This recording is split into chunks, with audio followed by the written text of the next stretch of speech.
Hare Krishna, Dandavat Pranam to everybody who's come on this Saturday morning to hear Srimad Bhagavatam. We'll start with the bhajan.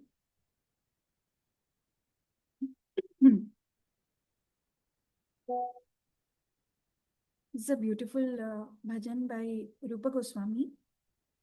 It is called Krishna Deva Bhavantam Vande from Stavamala. We'll sing this.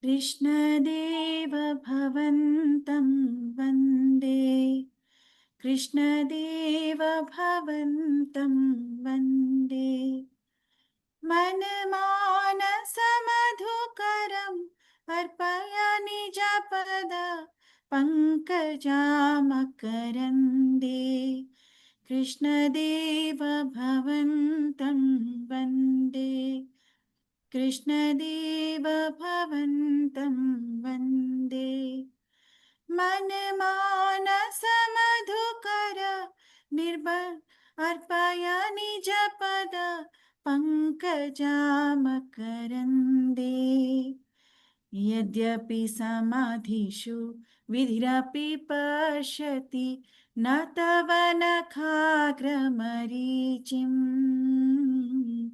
Yadyapi samadhishu vidhirapi pashati natavanakhagramarichim Idamichhami nishamya tavachyuta tadapi kripadbhutavichim Idamichhami nishamya tavachyuta tadapi kripadbhutavichim Krishna Deva Bhavantam Vande Krishna Deva Bhavantam Vande Bhakti Rudanchati Yadyapi Madhava Natvai Mamatila Matri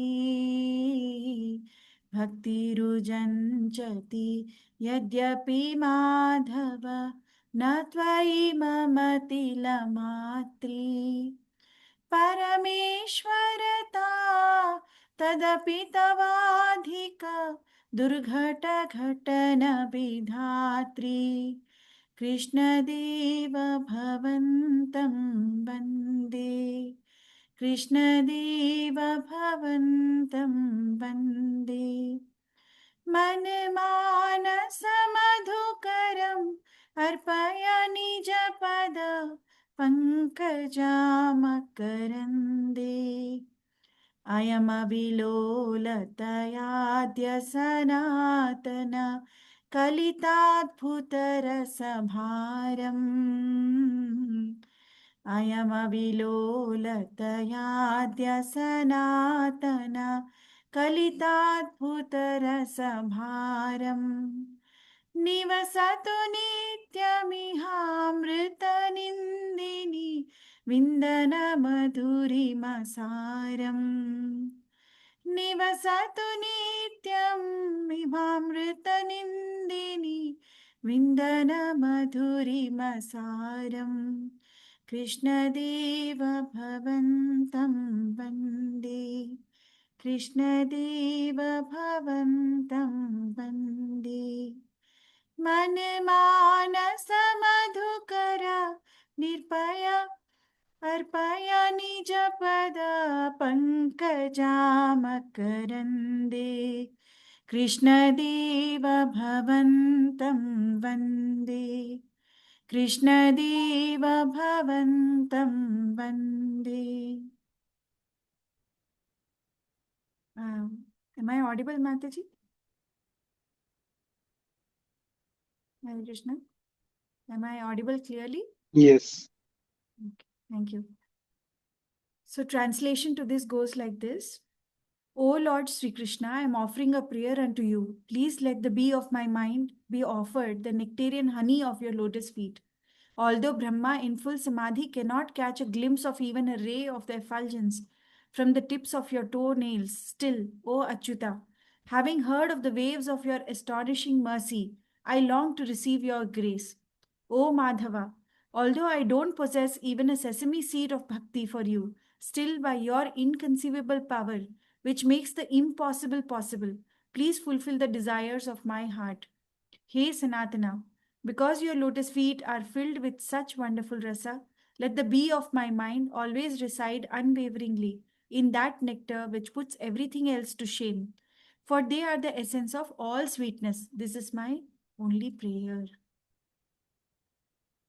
Hari Bol. Such a beautiful bhajan by Srila Rupa Goswami, and much needed when, especially when we are doing the 10th canto of Srimad Bhagavatam. We need lot of grace and mercy to be able to recite something and speak something on this canto, which is totally beyond our realizations, beyond our understanding. It is inconceivable.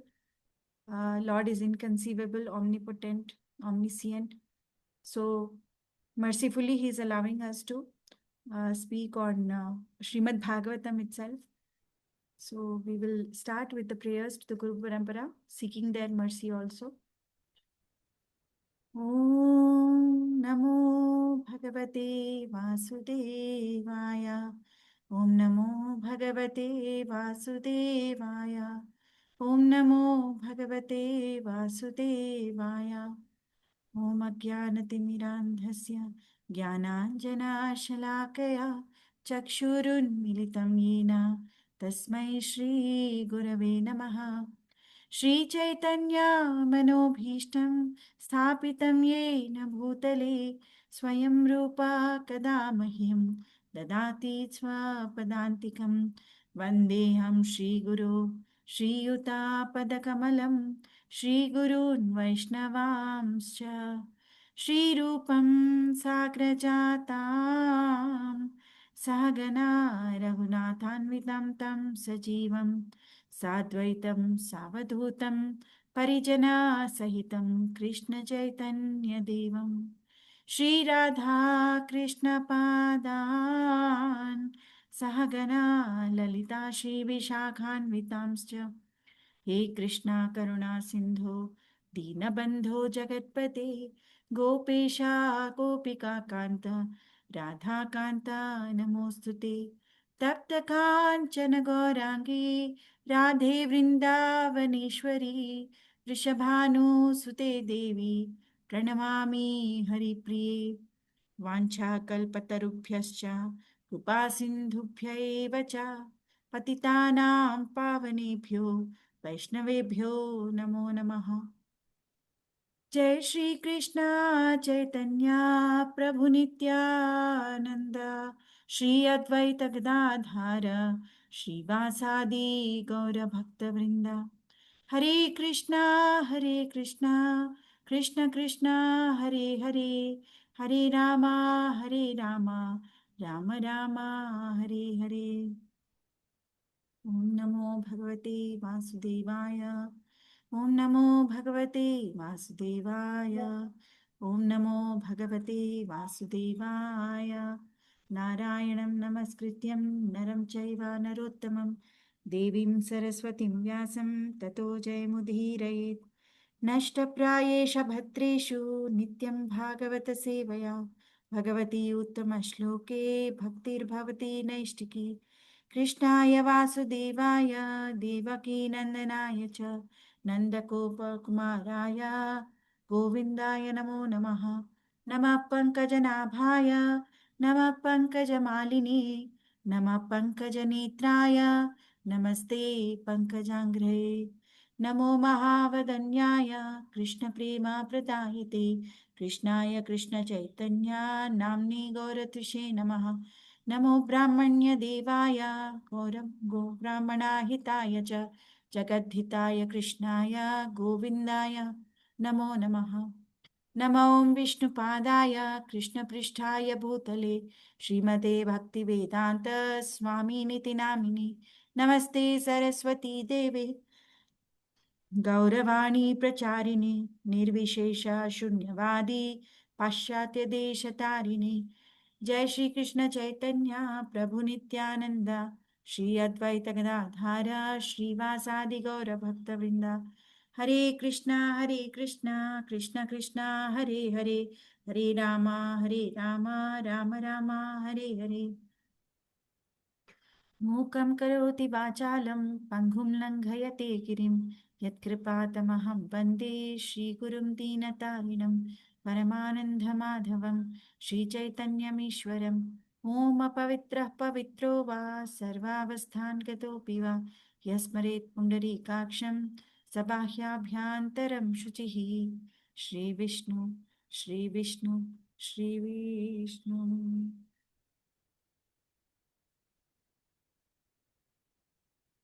Hare Krishna. Thank you for joining to all the wonderful devotees. So we are in the 10th canto, 4th chapter, and I am going to speak from 21st verse to the 46th verse, which is the end of this chapter. So far we have seen this chapter is actually called Atrocities of King Kamsa. And so in this chapter, we have seen from what stage we have actually seen is from the time when the Yogamaya, she is actually manifested now. The exchange of in the womb has happened. Lord has gone elsewhere as Balaram, and now Yogamaya is here. And then what is that? Kamsa is uh, very anxious and eager. So as soon as he is informed of the birth, immediately he gets out of his bed and he comes ready to actually smash the baby against the stone. So we saw that. And at that time, there's a conversation between him and Vasudev and Devaki is happening.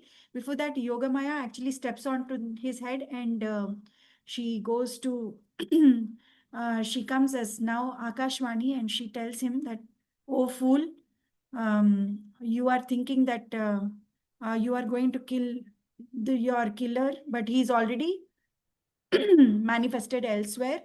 So you are a big fool. That's what she says. And now suddenly there is a realization which comes upon Kamsa and he starts speaking the SSR, the signs of self-realization. And when the verses I was reading, it sounded just like Bhagavad Gita again. We have seen this earlier when Hiranyakashipu was actually speaking after Hiranyaksha's death to his family members. He also speaks the, what is that? He also speaks about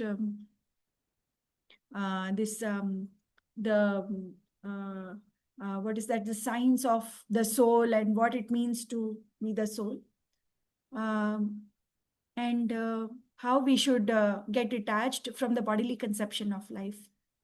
So just give me a minute, Prabhuji's Mataji's. Just give me a minute.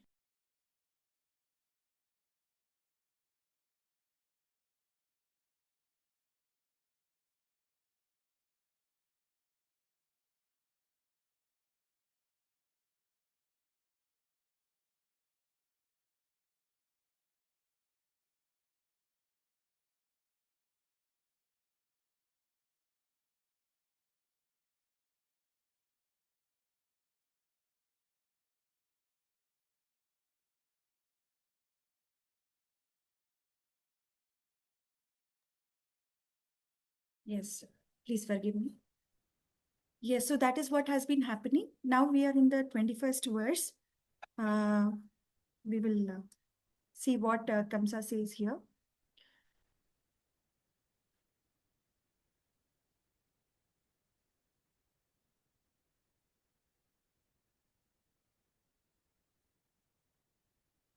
Okay.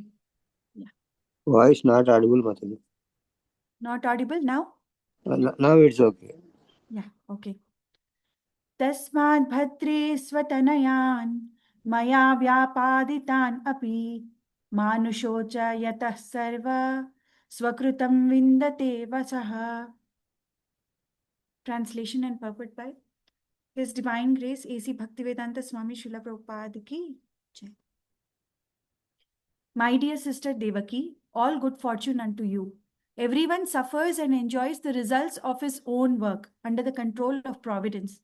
Therefore, although your sons have unfortunately been killed by me, please do not lament for them. See, it sounds very familiar. Everyone suffers and enjoys the results of his own work. His own work means karma.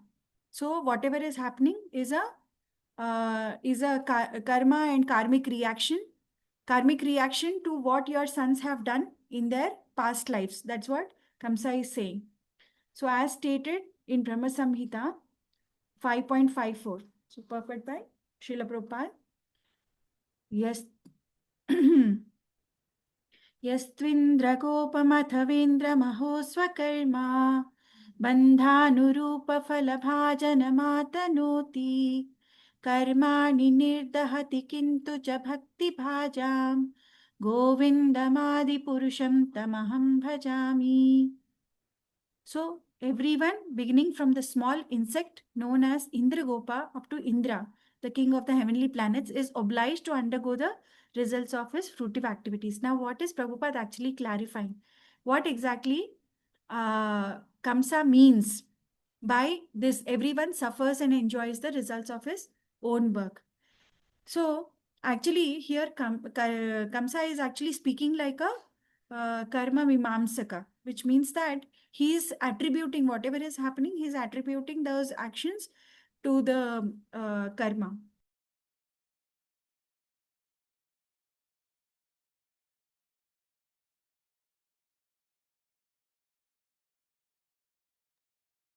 Yeah. So, my dear, yeah. So, this is what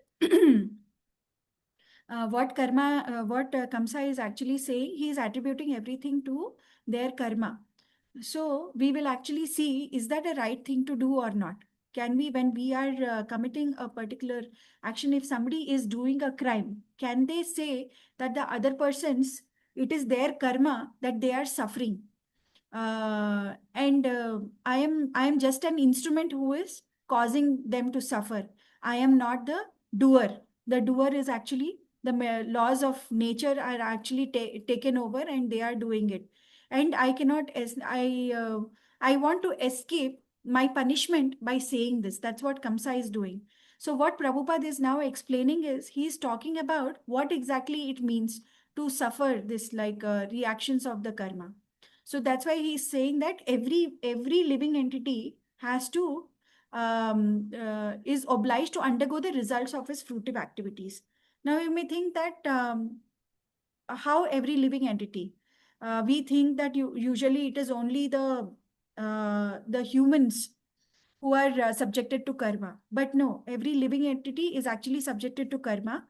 Humans, the facility that humans have is we can create karma and we also liquidate karma. Two things we are doing. We can also create karma, generating karma by our actions, because we are consciously doing certain actions. Since we have the power to think, Lord has given us intelligence to choose, to listen to our mind and our senses and perform actions in the conception of our body, or do we listen to sadhu shastra and guru, and in alignment to sadhu shastra and guru take certain actions. So when we do that, we are actually we are abiding by a higher authority. We are doing any action in sync with sadhu, shastra, and guru is going to take us only higher. It is only going to take us higher in the sense uh, towards the sattva guna.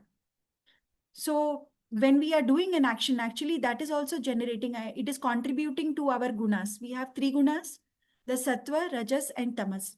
So based on our action and on what basis we are doing the action, it can either take us higher or it can take us lower. When we are abiding by Shastra, Sadhu, and Guru, and all three of them have to be in alignment. Just because somebody is in the position of a Guru, but if the Guru is speaking against the Shastra or not what is there in Shastra, out of the own concoction, so we have to also observe. So it's not a blind faith. Our Vedic civilization and the Vedic culture and what we have been taught is a very, very elevating and spiritually enlivening civilization. And what it tells us is that everything has to be in alignment. So Shastra, Guru, and Sadhu. So if one is speaking, but which is not syncing with the Shastra. So Shastra is the primary, that is the Shabda Praman. And Shabda Praman is the one which cannot be contaminated or concocted by anything else. So Shabda Praman is the topmost. It cannot be contaminated. So that we have to remember. So therefore, everybody who is speaking has to be in alignment with the Shabda Praman only. So when we are speaking based on my own, I am thinking like this, okay, this is good for me. Or I heard my friends say this. Or I heard majority of the population saying this. That does not make it right. That is still sense gratification, because something that is appealing to my mind, to my intelligence, I am just following that. So, which means that who is at the center of the decision is actually I, me, and mine. So that I, me, and mine will always drag us down to where? To the mode of passion or to the mode of ignorance.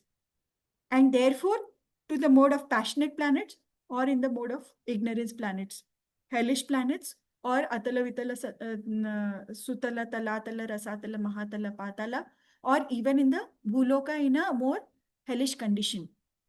So so that is what it will always drag us down when we are doing.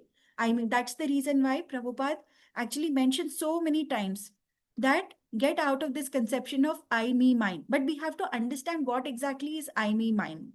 What does it mean by that? It means that whenever I think that what I am thinking, that is the right way, and that's what majority says. So that is actually I, me, mine. And but when our thought process is aligned, okay, Shastras are saying this, Bhagavad Gita is saying this, Bhagavatam is saying this. My guru is saying exactly what Bhagavatam is saying. I went to a satsang where the sadhu is also giving the same preaching class, exactly aligned with the Shastra. Yes, it means that this is correct. This is what I need to follow. So that is what is going to take us higher. One is that if it is Shastra, if it is Vedas also, and if it is Guru in any capacity who is aligned with the Vedas, then also it is going to take us higher, and that is called Punya Karma. It is going to take us to higher planets, the Swarga Lokas, the Bhuvarloka, the Swargaloka. Bhuvarloka is for the ghostly, this one, but Swargaloka is for the heavenly. So now, but when we are not aligning with that, we go downwards. So that is basically the karma story is primarily about this. One is that about the Shraddha and about the Swabhava. There are two things which are influenced by our gunas. So whatever action we are doing, whatever karma we are doing, they are basically influenced by the three gunas. What are the three gunas? The Sattva, Rajas, and Tamas. But how does the Sattva, Rajas, and Tamas act? It acts in two ways. One, it acts on the Shraddha itself. Shraddha, when it is pure, Shraddha means faith. And faith in Guru Sadhu Shastra, especially the Shastra which are Bhakti Shastras. Bhakti Shastras like Srimad Bhagavad Gita, Bhagavatam, any of the Vishnu, Vishnu, like any of the Puranas which are basically sattvic in nature, the Vishnu Purana, Garuda Purana, like that. When those are there, then what it is going to do is it is going to give us pure devotional service, Shuddha Bhakti. But when it is contaminated with Sattva, Rajas, and Tamas, when Shraddha is contaminated with Sattva, Rajas, Tamas, Sattva will give us like Nishkama Karma Yoga and Sakama Karma Yoga. And when it is mixed with passion, then it can take us towards the uh, Sakama Karma, or it is going to take us towards the Karma Kanda. Because what is the center? Passion. Passion means what is the desire that I want to fulfill. And based on what is my desire to be fulfilled, I am following a certain Shastra which will help me to fulfill my desire. That is only Sakama Karma, right? And when it is tamasic, when it is mixed with, when the Shraddha is mixed with tamasa guna, then what happens is that I will follow some violent means like offering animal sacrifices and things like that. That is also for sense gratification. So anything which is mixed with sattva, rajas, tamas, we have to remember that there is a desire which is basically contaminating the Shraddha. That is the reason why that is called a contaminated, not a pure devotional service. That's a contaminated service. And then swabhava. Swabhava. So here it is about right and wrong. I am doing the right thing, it gives me punya. I am doing wrong things in Shraddha, then it gives me papa. But when it comes to swabhava, swabhava is basically about my likes and dislikes, which is raga and dvesha. So if I am doing something that I like, now where does this like and dislike come from? It's not like suddenly at birth. By birth, it doesn't come. It comes from our past lives. All the actions that we have performed in the past, some of the reactions I have liked, the impressions of them stay with me. Those are called vasanas. And those vasanas make me take every action that I am taking today. So today, if I like doing something, suppose I like reading, I like singing, I have a talent for singing. It's not something that suddenly has come to me. I have done something great in this birth. No, if we say that it has come by birth, it means what? By birth, what comes? Whatever is our past vasanas, impressions, they actually carry forward with us in our subtle body. So that is the reason why the likes and dislike, the raga and dvesha, whatever we hate also, there are certain things we inherently hate. We don't suddenly develop hatred.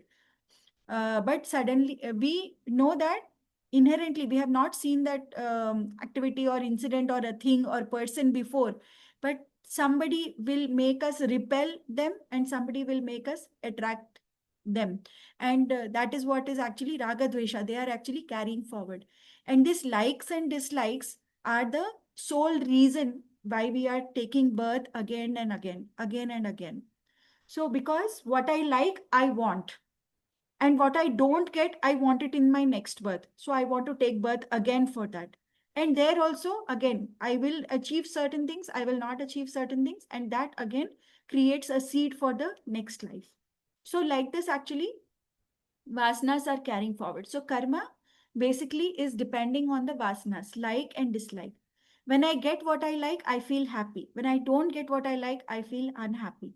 When I get what I don't like, I feel unhappy. And when I don't get what I don't like, I feel happy, like that.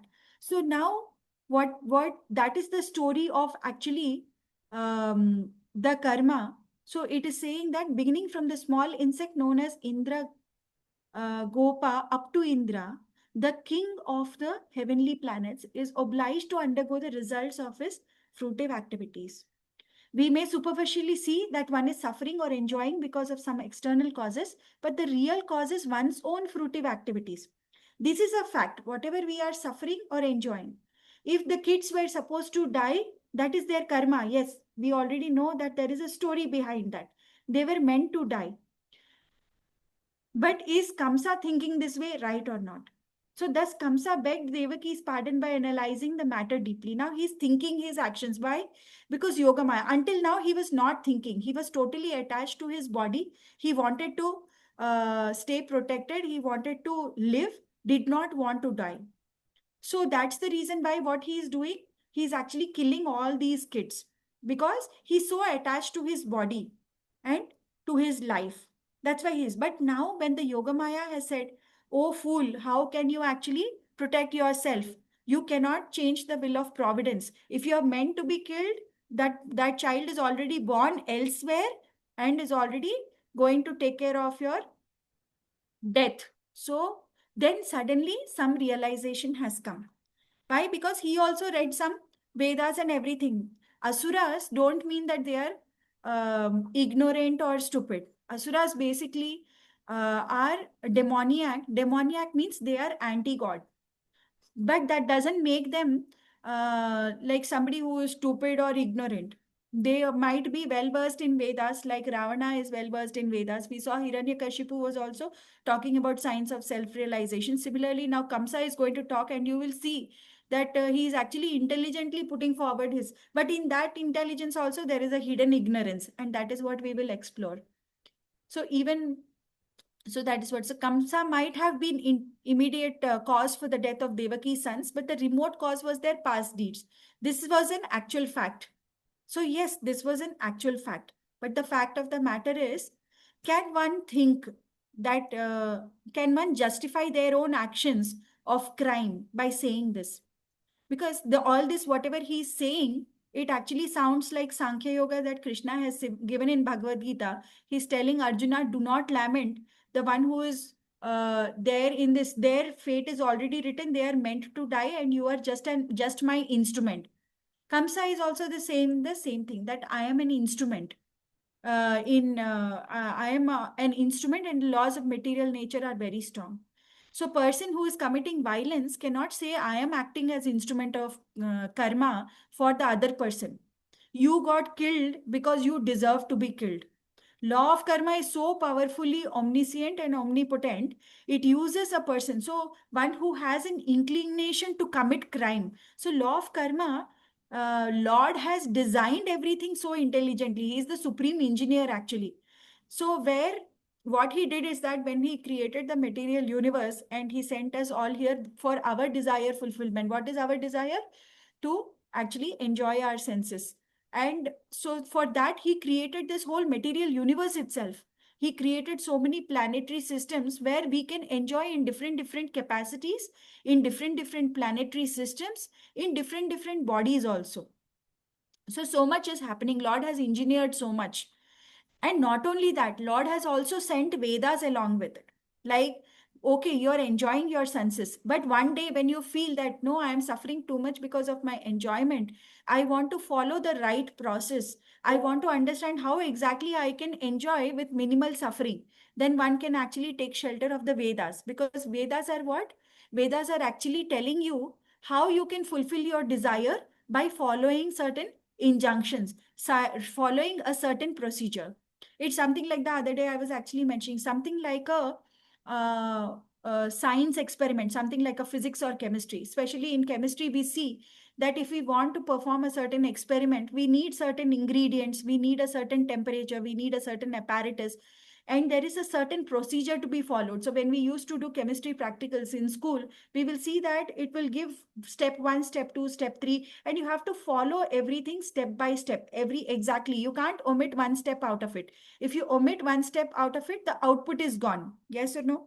That output is not going to be the same. There will be some change. Either if you have changed the temperature, not use temperature, not use the same apparatus, not use the same ingredients in the same composition, the same milligrams or grams or moles, whatever we see. Nothing of this, if anything is changed, the output is going to change. So similarly, Vedic injunctions are like that. When we have to follow them, we have to follow them to the T. It has to be exactly as the Vedas have mentioned. And that is a way to satisfy all the devatas. So basically, Vedas talk about how you can fulfill your desires. These are material desires. So for every material desire, there is a department which is assigned to it. And for every department, there is a departmental head, right? There is a head of department. You need to please the head of department so that that particular department in our life is taken care. How do we do that? By following this experiment, step by step, every step.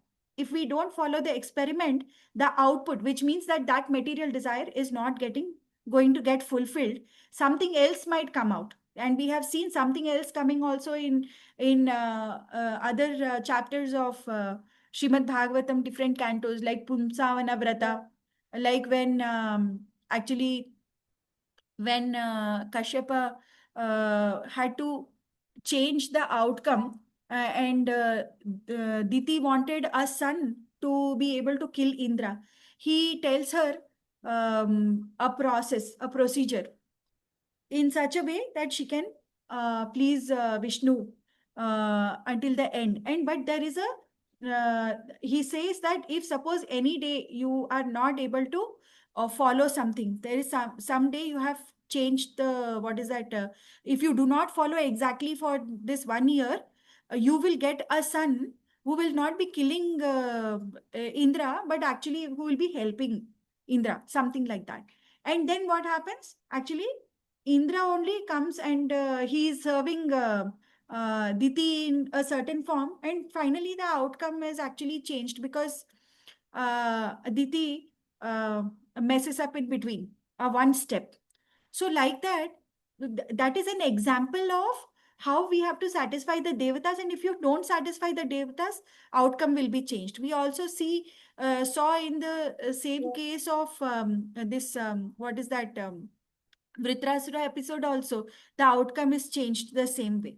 And so we see that Vedas basically tell us the steps, but we exactly need to follow the steps. If we don't follow the steps, we cannot please that particular devata. And if you don't please, so that is what is the actually story of how we are progressing when it comes to the desire fulfillment. So the law of karma is very, very strong that way. And a person who is receiving can think. So I've heard in a lecture that when a person is receiving karma, can think in a way that, okay, I am not the doer, I am suffering the reactions of my past karma. That person is not responsible for my suffering. He's just an instrument who is orchestrating this for me. That is for the receiver to think, not for the doer. So one must act in a way that they don't accrue more karma. And that is what happens in Sakama Karma Yoga. Actually, one thinks that I should not respond back in a way that I accrue more sins. When somebody is doing Sakama Karma, why he is doing, he is actually doing for more and more punya.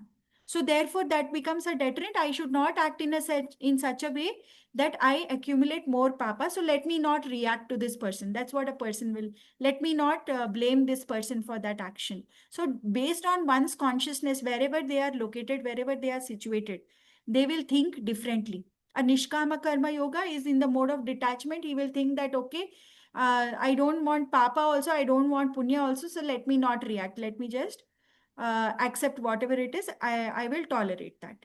A Jnana Yoga is Jnana Yogi is a totally unaffected. He does not do anything about it. He does not even give it a thought. A bhakta basically thinks how? He thinks like Tatenukampam susamikshamano bhunjana evatmakritam vipakam. That is what a bhakta thinks. I will respond in such a way that Krishna is proud and pleased with my action. He responds in a way that he gets one step closer to Krishna, not farther away from Krishna by reacting to the situation. And when one is like, for here, in this instance, Kamsa originally got the Akashvani that you will be killed. The option, like earlier, our Sundar Keshav Prabhu, he had mentioned that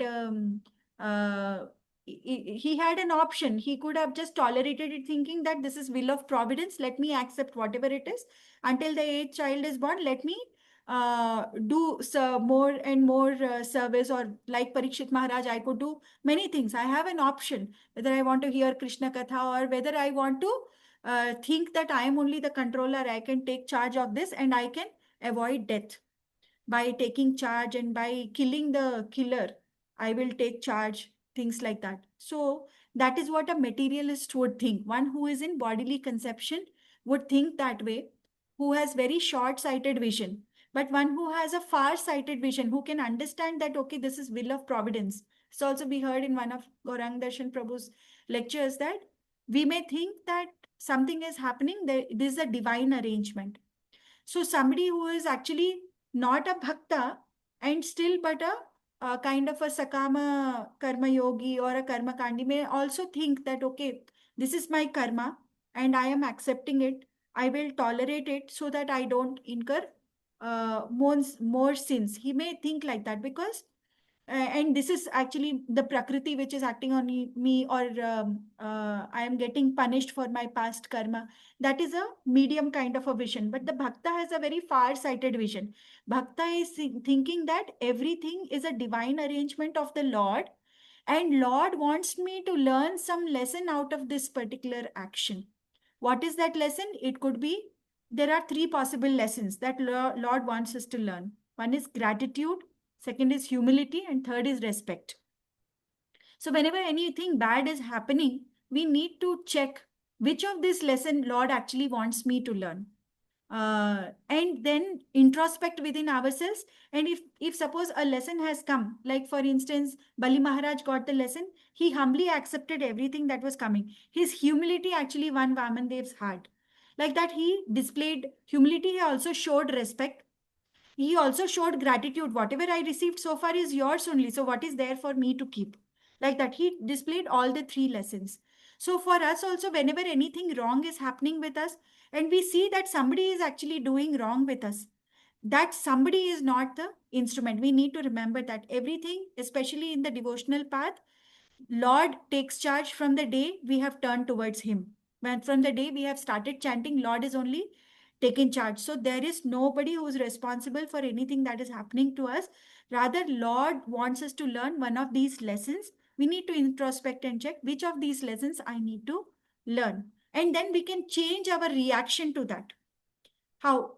Gratitude means thank you for actually doing this. Until now I was in ignorance. Because of your action I got to know.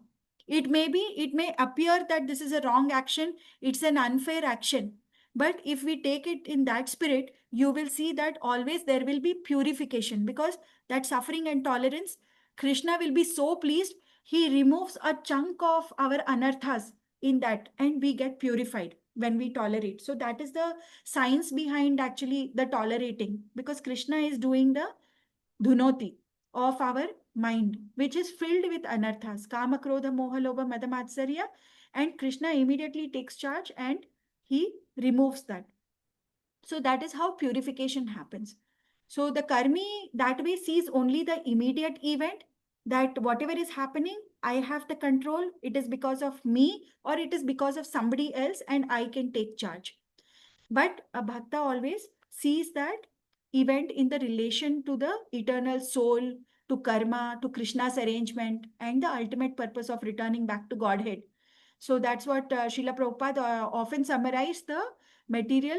Materialist always will ask, how can I enjoy this world? While the devotee asks, how can I understand and serve Krishna's plan? What is this plan of Krishna? That first verse uh, was not very long, but if we explain the first verse that way, rest of the verses become very easy and smooth going. So 22nd verse, Yavadhatosmi hantasmi yatmanam manyate swadrik tavat tad abhimanyakyo badhakatam iyat. Translation, in the bodily conception of life, one remains in darkness without self-realization, thinking, I am being killed or I have killed my enemies. As long as the foolish person thus considers the self to be the killer or the killed, he continues to be responsible for material obligations and consequently he suffers the reactions of happiness and distress. So that is what it is talking about. Like we already discussed, the raga and dvesha.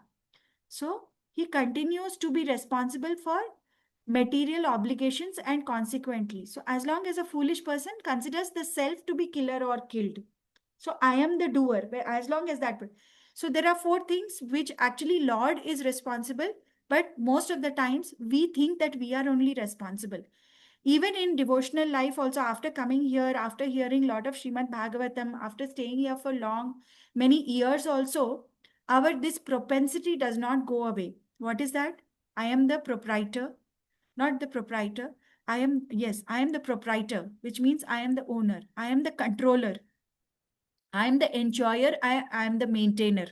So until I do certain things won't happen. As long as I think in that way, which means that I am thinking that I am the controller, I am the proprietor, I am the maintainer. And when we do like that, what happens is that we we are thinking that I am the doer. And therefore, we suffer the reactions of happiness and distress. Because when I am the doer, the output that is going to come, is either the output that I am expecting to get, or an output that I'm not expecting. That expectations is actually leading to happiness and distress. If it is not as per expected, it leads to distress. If it is as per expectation, it leads to happiness. But who is in the center of the thing? I. When I change that I, and whatever is happening, I feel that I am just an instrument. Lord has actually used me as a radio to speak. So now, whatever I am speaking, Lord wants everybody to hear, and me, most importantly, I have to hear that, because what I'm speaking, I have no control on that. Without Lord's permission, not a blade of grass moves. So when we are speaking wrong, which means that Lord also wants me to get a lesson that I made a mistake. So I need to seek forgiveness. I need to ask forgiveness from everybody and accept their mercy, like that. So there is, for everything, there is some plan of the Lord. So because I am situated now, what he is saying is actually in the bodily conception of life.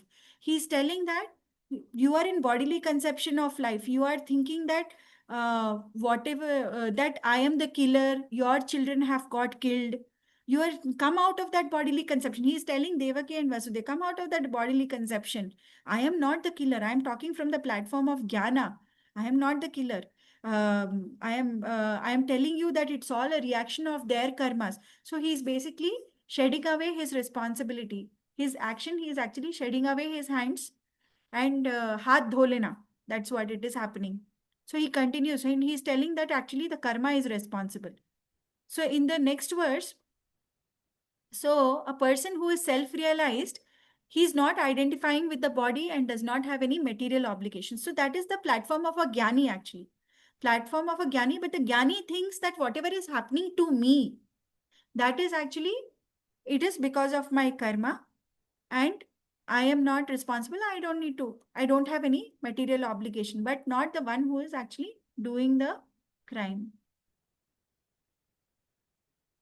Text 23. क्षमध्वं मम दौरात्म्यं साधवो दीनवत्सला इत्युक्त्वा श्रुमुखपादौ श्यालस्वश्रोर् अथाग्रहीत्. So Kamsa begged, my dear sister and brother-in-law, please be merciful to such a poor-hearted person as me, since both of you are saintly persons.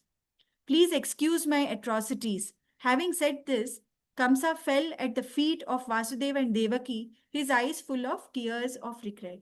So, what he is doing is now he is seeking forgiveness. Why? Because he got little enlightenment, because Durga Maya as Yogamaya actually came and she actually gave him some gyan. So because of that, now he suddenly realizes. But before realizing, before seeking forgiveness, he also tried to shed responsibility, which is not a very good thing to do. So although Kamsa had spoken very nicely on the subject of real knowledge, his past deeds were abominable and atrocious, and therefore he further begged forgiveness from his sister and brother-in-law, falling at their feet and admitting that he was most sinful person. So he admitted that. But we see after asking forgiveness also, will he change?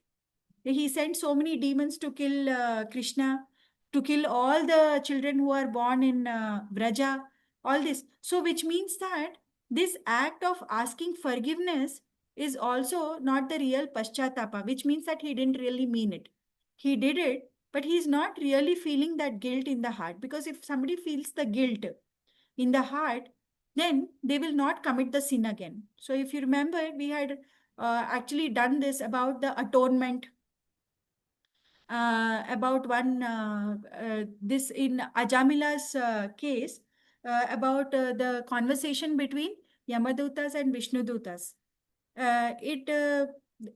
Clearly it is talking about punishment and atonement of sins. That even if one gets punishment, they do not, if they do not atone for the sins, then they keep continuing the cycle. The propensity to commit sins has not gone away, so they will continue to commit sins. That's what even Prabhupada also keeps talking about this example in many of his, like even in Nectar of Instruction, he had spoken about this, that it's like elephant taking bath and then again coming out and um, putting mud on itself. That is what karma kandiyas do. What they are doing is that whatever they are performing a karma kanda is for as an atonement. It is not paschatapa, it is actually prayashchitta. There is a difference. Paschatapa means I am feeling sincere guilt. Prayashchitta means I am atoning for the sins that have committed in the past. So for that I am doing some vrata, some homa, some yajna. I'm trying to nullify whatever sins. Okay, it got nullified because that's what Vedas say. Vedas are absolute, given by the Lord, accepted. So that sin is gone. But it is given, like the example is given, like there is still a root. You have just, and there is a tree also. You have cut the stem, but you have not like uprooted the tree. You have cut the stem. Again, when rains and everything come, the stem will again start leafing, and then again it can grow. We have done nothing. That is what is karma kanda. We have not done anything to uproot this propensity to remove. And how can that be uprooted? So one is the karma kanda is the karma kanda or karma yoga, whatever it is the same thing. We are going fulfilling our desires. Whatever we are performing, we are atoning for their sins. We are making our balance zero. We are dipping in Ganga, Yamuna, and all the holy rivers. We are going to Kumbh Mela. Everything is fine.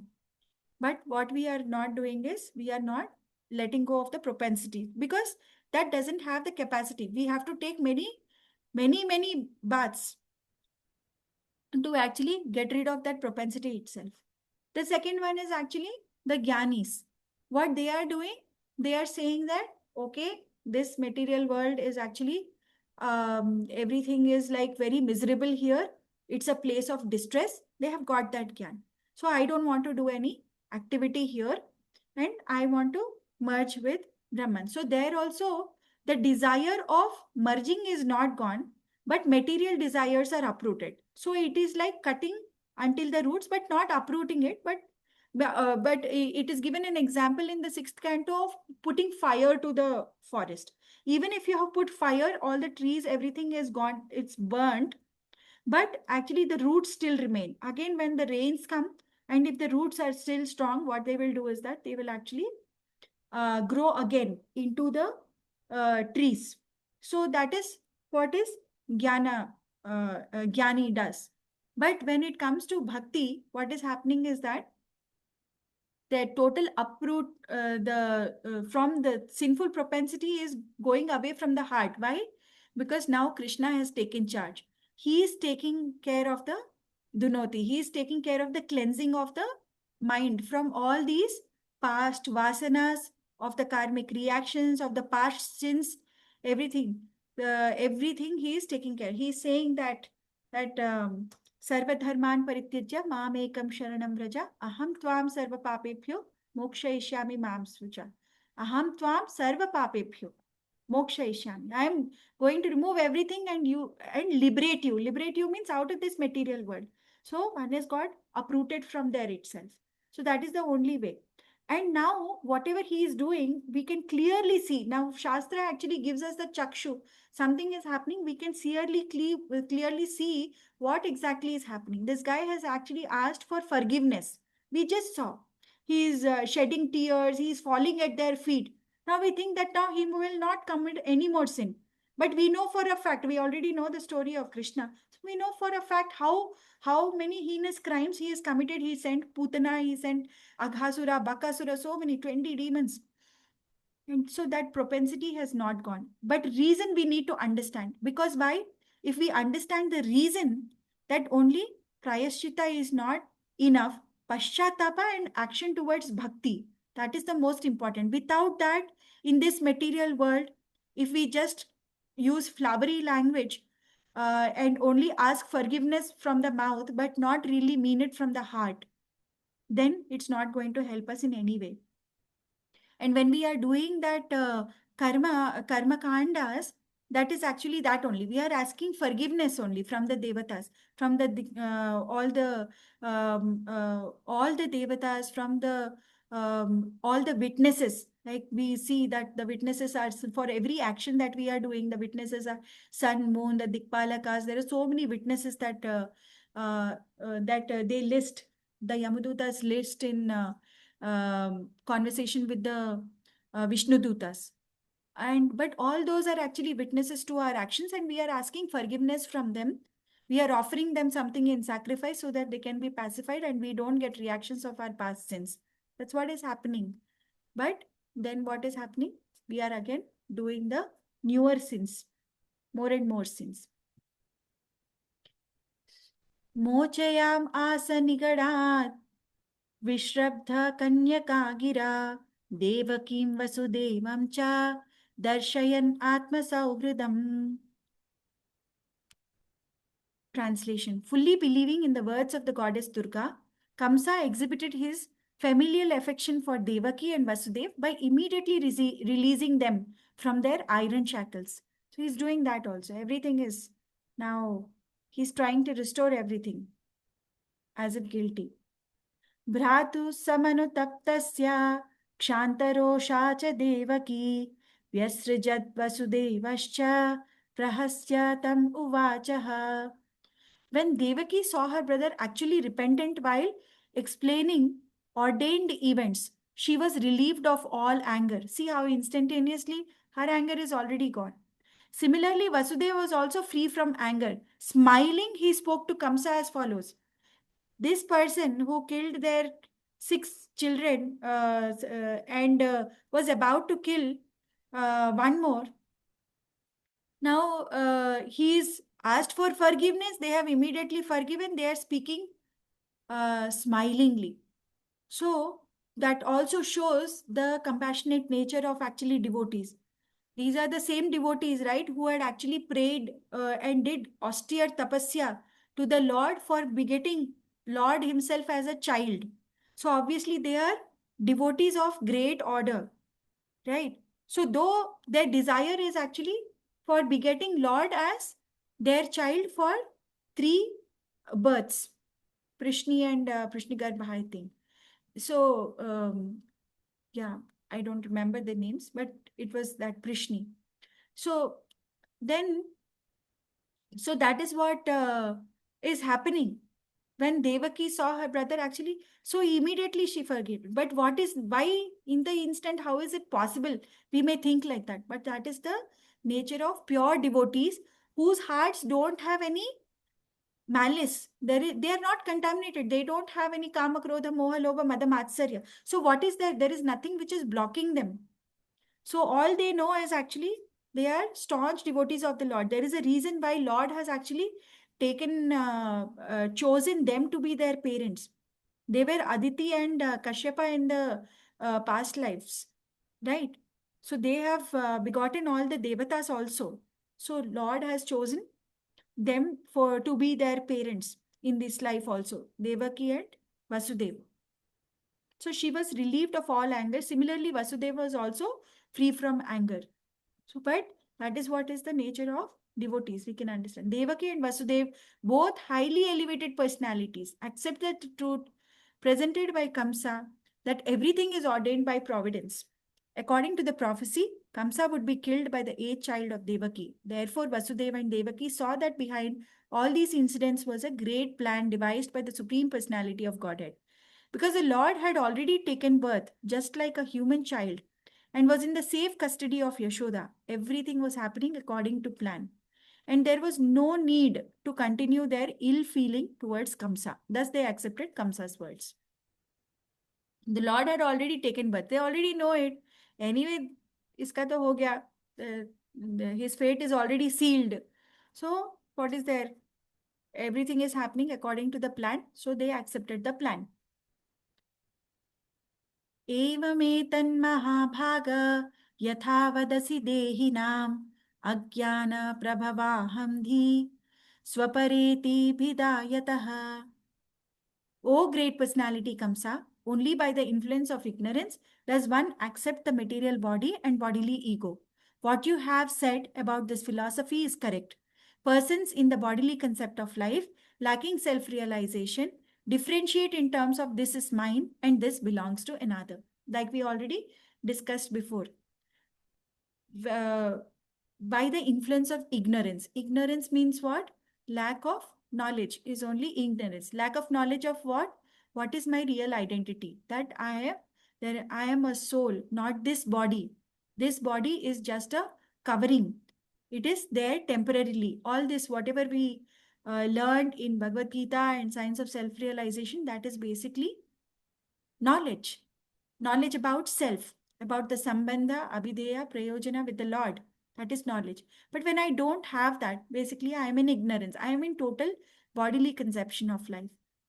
So that is what now Devaki is saying. What you have said, your philosophy is correct. Persons in bodily concept of life, they lack self-realization.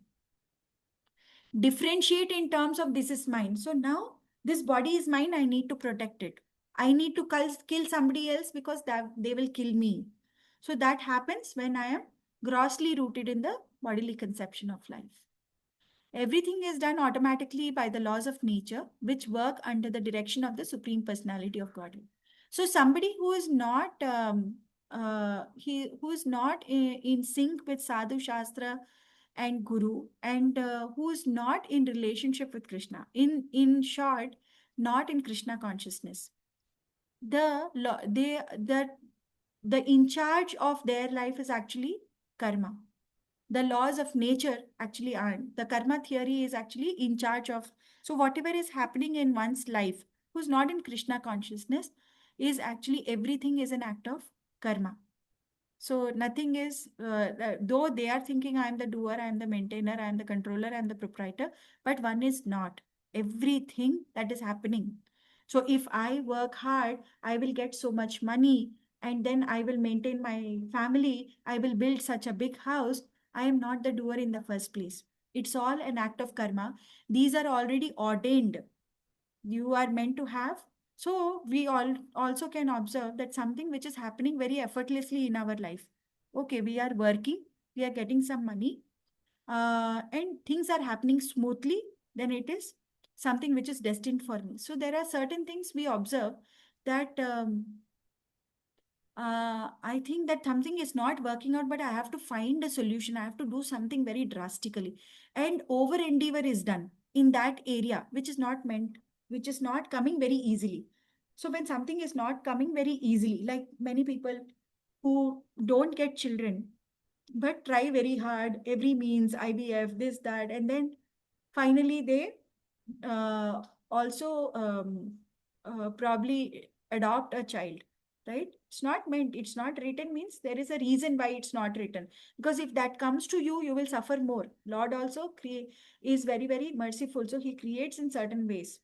You are meant to get the lesson, what you are meant. So if suppose begetting the child would have given you some suffering, adopting a child will also give some suffering in some form of the other.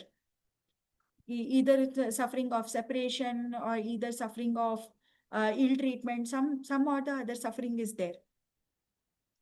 So that is what the laws of nature, they are very ruthless that way.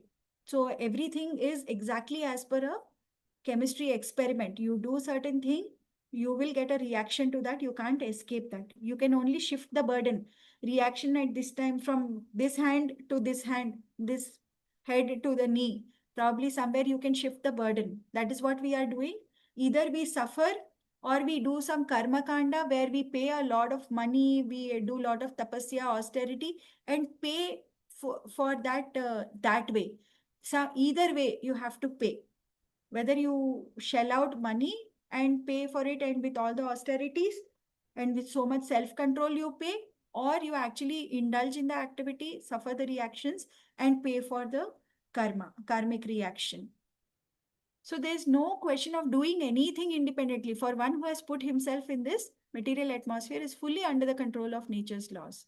Our main business, therefore, should be to get out of this conditioned life and again become situated in spiritual existence. Only due to ignorance does a person think, I am a demigod, I am a human being, I am a dog, I am a cat. Or when the ignorance is still further advanced, I am God. Unless one is fully self-realized, one's life of ignorance and ignorance will continue. So this is what I had heard in one of the Bhagavatam lectures also. Why Shankaracharya, when he had to reinstate the Vedas from the situation of Shunyavada. Everything had become zero. People had discarded Vedas. They stopped following Vedas and stopped following their Nitya karmas, Naimittika karmas, and everything. Then he had to re-establish. That was also a plan of the Lord. But when he had to re-establish, he had to give a carrot to everybody. If you follow Vedas, you will become God. This was the carrot. So, at least to become God, what they started doing, because this was the greatest carrot, nothing else was actually moving them from that state of inertia from Shunyavada. So, from the state of minus, they came to zero. From zero, they have to move to one, but they're not able to move to one.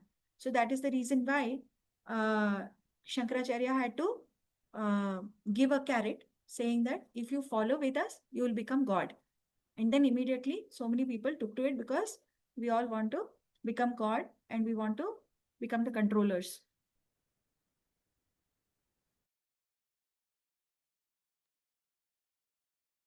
शोकहर्षभयत्वेषा लोभमोहमदान्विता मिथोघ्नतं न पश्यन्ति भावैर्भावं पृथग्दृशा. Persons with the vision of differentiation are imbued with the material qualities lamentation, jubilation, fear, envy, greed, illusion, and madness. They're influenced by the immediate cause, which they are busy counteracting because they have no knowledge of the remote supreme cause, the personality of Godhead. So, this also we have discussed many times about uh, like how being in bodily in the material conception, how um, we uh, we are full of these qualities. Why did we get anarthas in the first place? So we are, though we had discussed for the benefit of somebody who has not heard it before, or I don't know, I'll again mention it here. So what it says is that, what is that? Ah. So here, when earlier we heard in the 22nd verse, we heard about the raga dvesha, which are actually the basis of our birth. So which is what? Raga means likes, attachments, whatever I like, which creates attachments. And dvesha means hatred, dislikes. And that is, I don't want it. I want to avoid such things. So this is actually raga and dvesha. So based on this raga and dvesha, I am getting a material birth. Because what is the basis of this material birth is actually desires. Getting carried forward from my past lives. There are so many desires which are getting carried forward from my past lives. But the basis of desires is what I like, what I don't like, what I want to avoid, what I want to get. So those are the basis for the desires. And the desires actually make us take a material birth. But our carry forward of our karmic balance and our desires actually decides which body you will be allotted. Do you have enough balance to get the body you desire? Or there is some compensation, you will get a body where some of your desires are fulfilled, but not all. So like that. So the material body is actually a product of all the desires plus the karmic balance. So that is what is this material birth. Now, in this material birth, if we are not in Krishna consciousness, what happens is that based on this raga and dvesha, what we are doing, we are actually performing some action, right? We are performing an action which is karma. This is activity karma, not the reaction karma. Karma phala nahi. This is activity karma. Now, when we are performing the karma, there is only two possibilities. Either I achieve what I desire or I do not achieve. Either that is getting fulfilled, my desire is getting fulfilled, or it is not getting fulfilled. These are the only two possibilities. There is no other possibility, right? So when that is happening, so when I am getting, so if it is fulfilled and not fulfilled. So when it is fulfilled, what happens? Am I satiated? Am I happy? Am I thinking, oh, I don't have any other desire? All my desires are over. My this most important goal. I wanted to be the CEO of the company. I became, and now this is the end of the story. I have no other desires. No, as a CEO of the company, now one more desire will come. My company is 100 crore company. I'll make it a 500 crore company. I'll make it a 1,000 crore company. Now I'm not enough with 1,000. I want to go into that billionaire list, the top 100 list of Forbes. Like this, our desire will keep changing, goalpost keeps changing, and we become more and more greedy. So greed is coming. This is lobha. And deep attachment to that desire actually is kama. That kama is leading to lobha, getting more and more. And when I'm achieving more and more, I am getting mada, I am getting pride. Now, what happens when it is not fulfilled? If it is not fulfilled, I get krodha, I get angry, kama, krodha, moha. Then in anger, I go into illusion and perform some very abominable activities. Some girl has said no to a boy, he will go and throw acid on her face. That is actually an act in illusion. So, bilkul, the power of sense of discrimination is lost. So that the one goes into illusion and performs even more worst activities. And then also, when it is not fulfilled, it gives rise to matsarya, which is envy or rivalry, competition. All that is actually envy. And we have to understand that our whole basis of this birth is actually envy. Nothing else.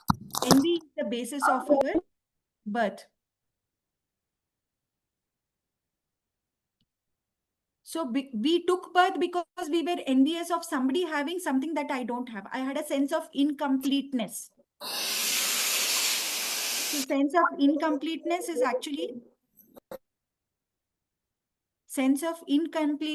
actually envy, nothing else. And that is why we are actually taking birth again and again. Whatever I felt incomplete in this life, again next life I take birth again, trying to fulfill that birth. So right. So where were we? 27.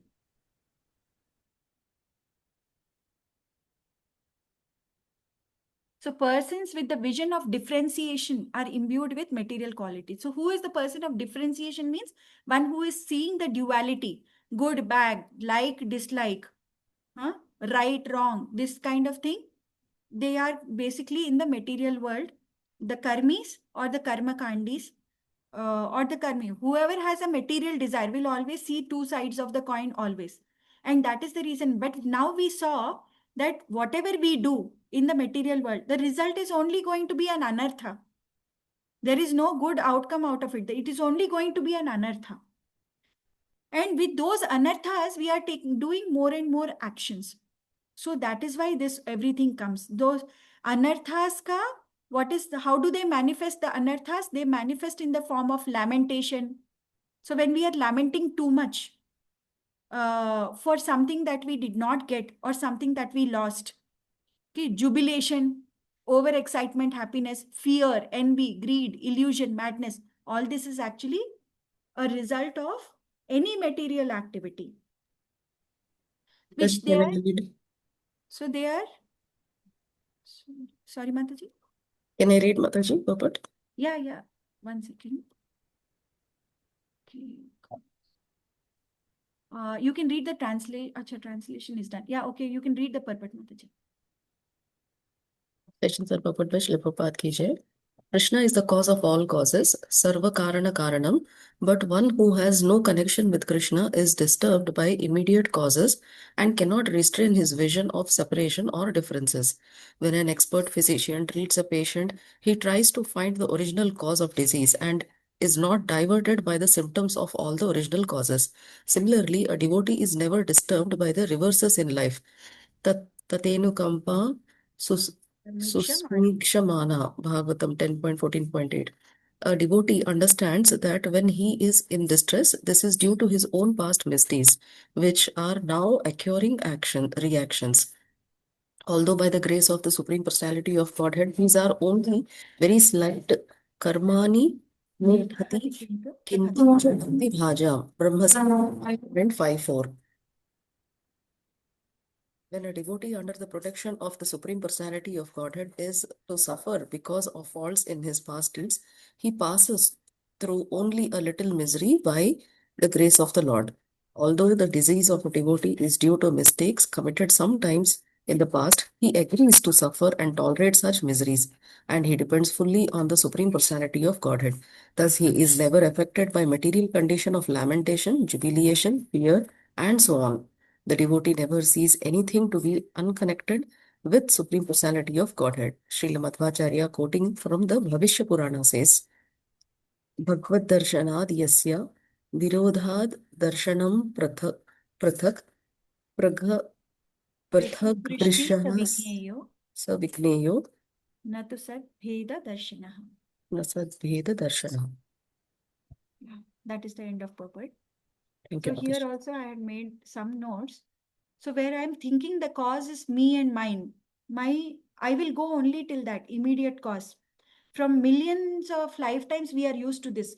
So we will usually observe now when we are suffering with certain cancer or something, and when we are in bodily conception, not cancer, even a small disease also, we'll look for the immediate cause. How did this happen? Why did this happen? How can I cure this? And if there is any problem with the material world also, we'll see scientists who are there. Scientists are also looking for an immediate cause and actually trying to find a solution. Like for instance, um, if if we need more, what is that, whatever invention that comes, like for instance, an invention like mobile phone is an invention. It is here to solve the problem of to be able to speak to people who are in very distant, and letters are not reaching instantly. Now we can message, we can, at one time we used to write letters, it used to reach in some 4 or 5 days even to a location which is just 500 kilometers away, and things like that. That was not very far beyond, just 30 years back that used to be letter system. And then eventually emails came, and now we have WhatsApp. We don't even have patience to write a mail, we just check in WhatsApp, instant answer, and things like that. But what is happening because of that, what are the reactions that is happening is that we are seeing that this first of all with the gadget itself, with the radio waves or whatever waves, and those are not good for us. Somebody who is using too much of screen is not good for their eyes. Somebody who is using too much of earphones is not good for their ears, they're going deaf early and things like that. And then also like the social this one is also there. There's an implication, people are too addicted to the social media. There is a lot of wrong things that one is doing, that is putting more and more people into mode of passion and ignorance, like that. So it is only a fall down whatever we try to create a solution, because we looked at the immediate cause. We looked at the very, just the other day I was thinking actually what our forefathers they must be doing. They didn't have any TV, and they didn't have uh, I mean, how blissful their evenings must be, that okay, after work you're just sitting, you have your dinner at the right time. Everything must be so sattvic. They hear Burrakatha and then they go to sleep. So what how blissful that life must have been. I was thinking, because I was watching this one of Gokul Dham, and everything is without electricity, and Gokul Dham near Belgaum of Bhakti Rasamrit Maharaj. So I was thinking like that. So how the life must have been, that how they would have been spending their time. So there also obviously passion and ignorance would have been there, but most of it probably would have been sattvic, because passion ignorance always reigns. People do have like contaminated minds, so discussions and thoughts will not change. People who have to do wrong will do wrong anyways. But most of it, when the abrogation, when the sense objects are not there, that is very easy. So, but when one thinks cause and one sees Krishna's hand and heart in the cause, then what will happen is that they will look at my greatest well-wisher has sanctioned this particular event, and therefore there must be a great treasure here. That is what one thinks when we see Krishna's hand in that. But when one thinks that immediate cause as and as the body, then we keep going into the cycle of birth and death. So I was hearing in this lecture that there is a training we need to do. We should not, we should, this raga dvesha, which is that the extreme emotions, from there we have to come to a middle ground. We have to not react too extremely. That's a manual training one has to give to self, that okay, tolerating and tolerating. If you are over enthusiastic, then come down. Okay, good things have happened, I still need to work hard, continue, whatever. Not get over elated and get that pride in self. And then also the same thing, not get too depressed with unfavorable outcomes, but train ourselves to see Krishna's hands. This needs training actually in every activity, because then there is a mananam nididhyasanam, there is an introspection which is needed with everything that is happening in our life. We need to start looking at it from the Shastric point of view. So why did this happen to me? What is it that I am supposed to learn? Is it gratitude? Is it humility? Or is it respect? Because sometimes what happens is that we may not, all fingers are not alike. Everybody thinks in a different way. It is definitely possible that we are thinking very differently from just our peer, our friend in devotion also. But it is perfectly fine. If it is not going to, it is not really very um, very harmful. The outcome is really harmless. If I have desired a certain outcome, so let's say 100 people will come for the satsang, but somebody else has suggested something, only 50 people turned out. It's okay. At least 50 people came and they got what they desired. Something like that. So I'm just giving an example. So if it is not really like something which is like really throwing us out of devotion and having drastic outcomes, as much as possible, we should see Krishna's hand in that, and we should actually try to tolerate that outcome. So transition takes time, and I wish to see this incident through the eyes of Guru Sadhu Shastra. That is what we need to keep telling our mind, and we need to train it. This does not mean we are killing the emotion, but it actually means that we are channelizing the emotion. So when we are bodily absorbed, then we have a short-sighted vision. So now it's all just a storyline. I'll just recite it and we'll keep going. Shri Shuka Uvacha Kamsa evam prasannabhyam Vishuddham pratibhashitaha Devaki Vasudevabhyam Anugyato Vishadgraham. Shukdev Goswami continued, thus having been addressed in purity by Devaki and Vasudev, who were very much appeased, Kamsa felt pleased, and with their permission, he entered his home. So now he came back. Tasyam ratriam vyatitayam Kamsa ahuya mantrina Tebhya achashtastat sarvam Yad uktam yoga nidraya. After that night passed, Kamsa summoned his ministers and informed them of all that had been spoken by Yogamaya, who had revealed that he who has to slay Kamsa had already been born somewhere else. Now what he did, he actually changed his mind. Everything is fine. He got his understanding. He was fine.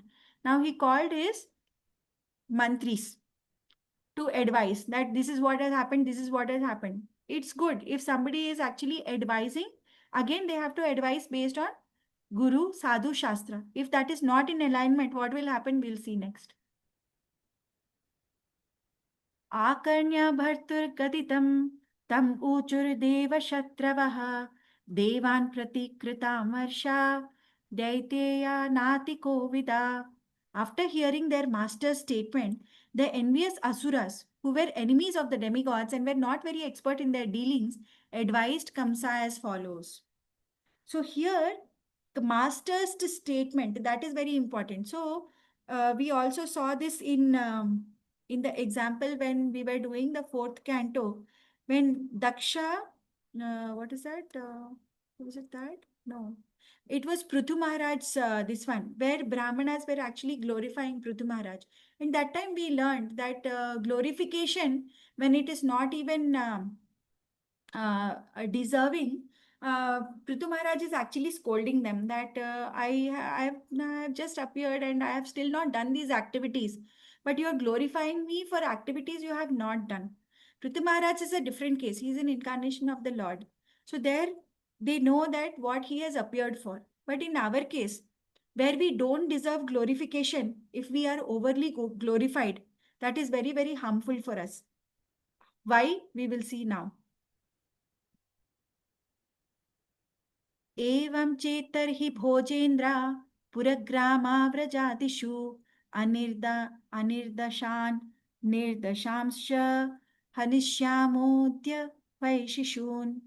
If this is so, O king of the Bhoja dynasty, beginning today, we shall kill all the children born in the villages, towns, and pasturing grounds within the past 10 days or slightly more. So, this is the advice they are giving. He didn't get the idea by himself. I thought he got the idea by himself until I read this. But actually, it is his Mantri Varga, his advisors who are telling him this, that we shall kill all the children.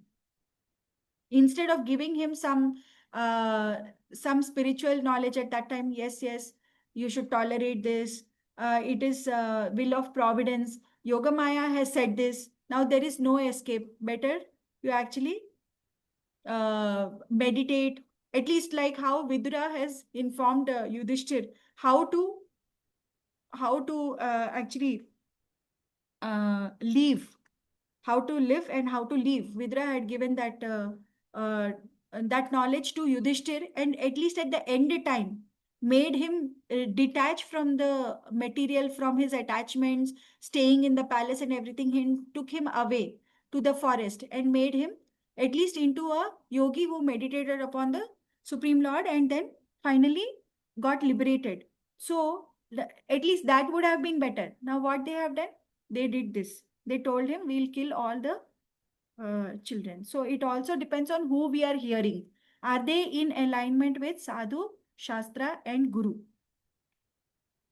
Kim udyamai karisyanti deva samara bhiravaha nityam udvigna manaso jaghoshair dhanushastava.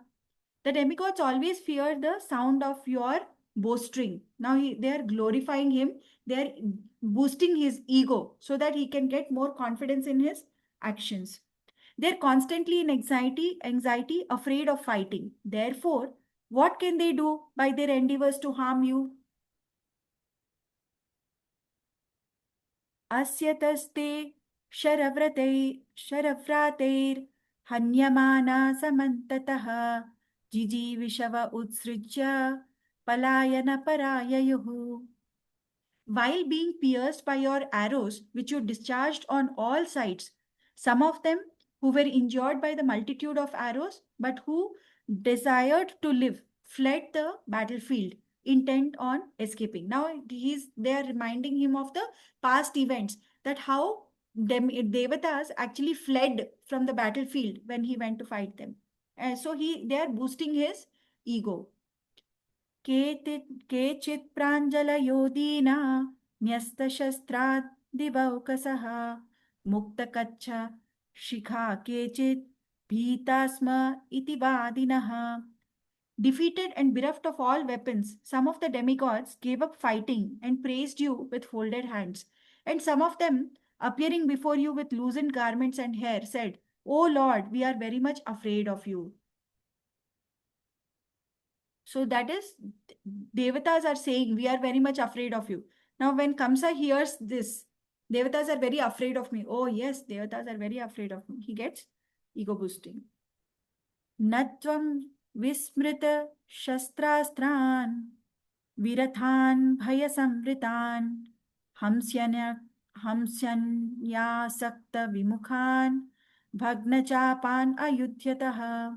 When the demigods are bereft of their chariots, when they forget how to use weapons, when they are fearful or attached to something other than fighting, or when their bows are broken and they have thus lost the ability to fight, your majesty does not kill them. So, how merciful you are! You are not killing them when all this is happening, when they are like actually losing the battle, because these are actually as per dharma also, yuddha dharma.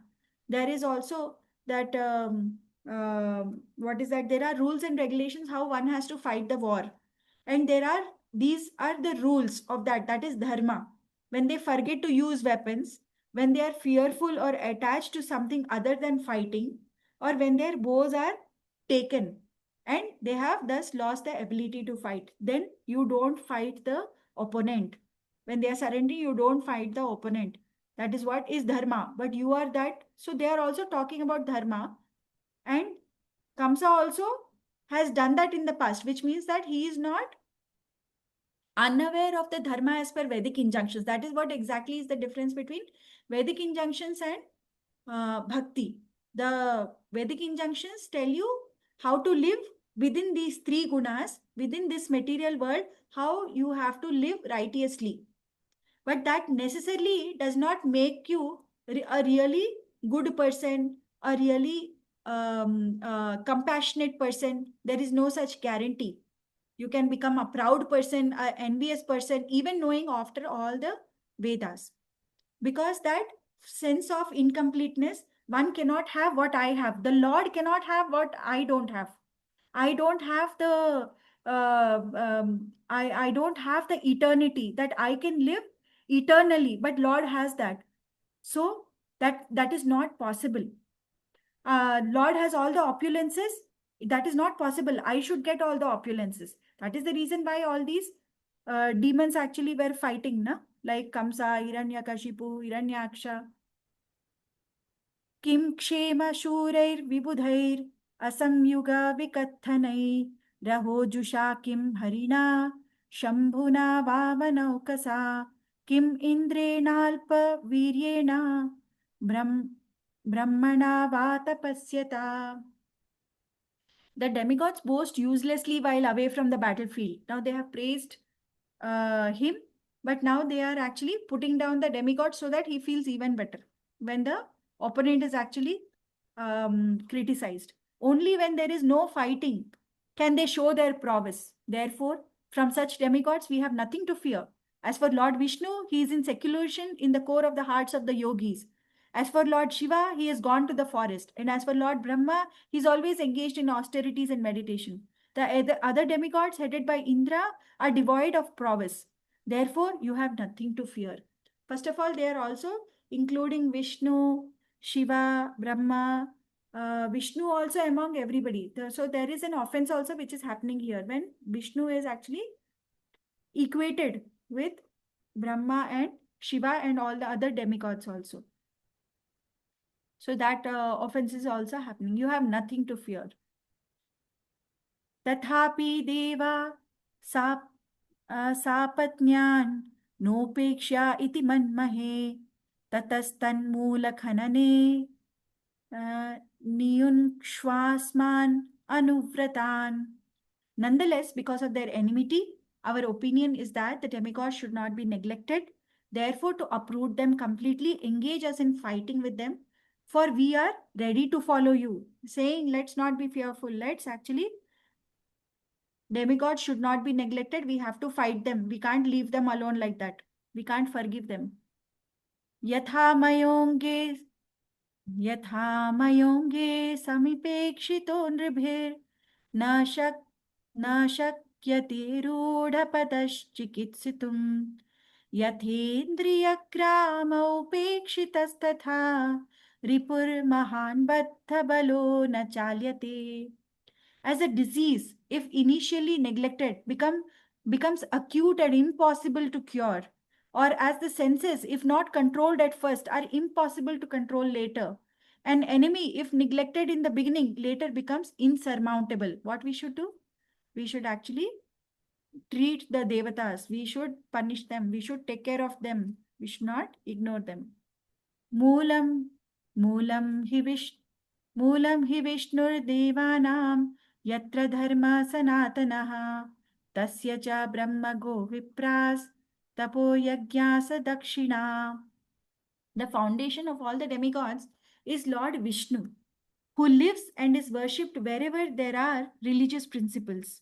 Traditional culture, the Vedas, cows, Brahmanas, austerities, and sacrifices with proper remuneration. So, what they are saying now, indirect glorification is also there. Foundation of all demigods is Lord Vishnu, who lives and is worshipped wherever there are religious principles, traditional culture. So they know everything. It's not that they don't know about Vishnu. They are doing unknowingly. No, they are doing knowingly everything. They are ready to actually, even when Hiranya Kashipu wants to kill, he wants to kill Vishnu only. He's saying that Vishnu, he is taking care of all these Brahmanas, he is ensuring that Dharma is reigning, so I will kill him. So it's not like they don't know. So this is what everything happens in Sanatan Dharma. That's what Prabhupada is saying. There are religious principles, Dharma, traditional culture, the Vedas, cows, Brahmanas, austerity, sacrifices with proper remuneration.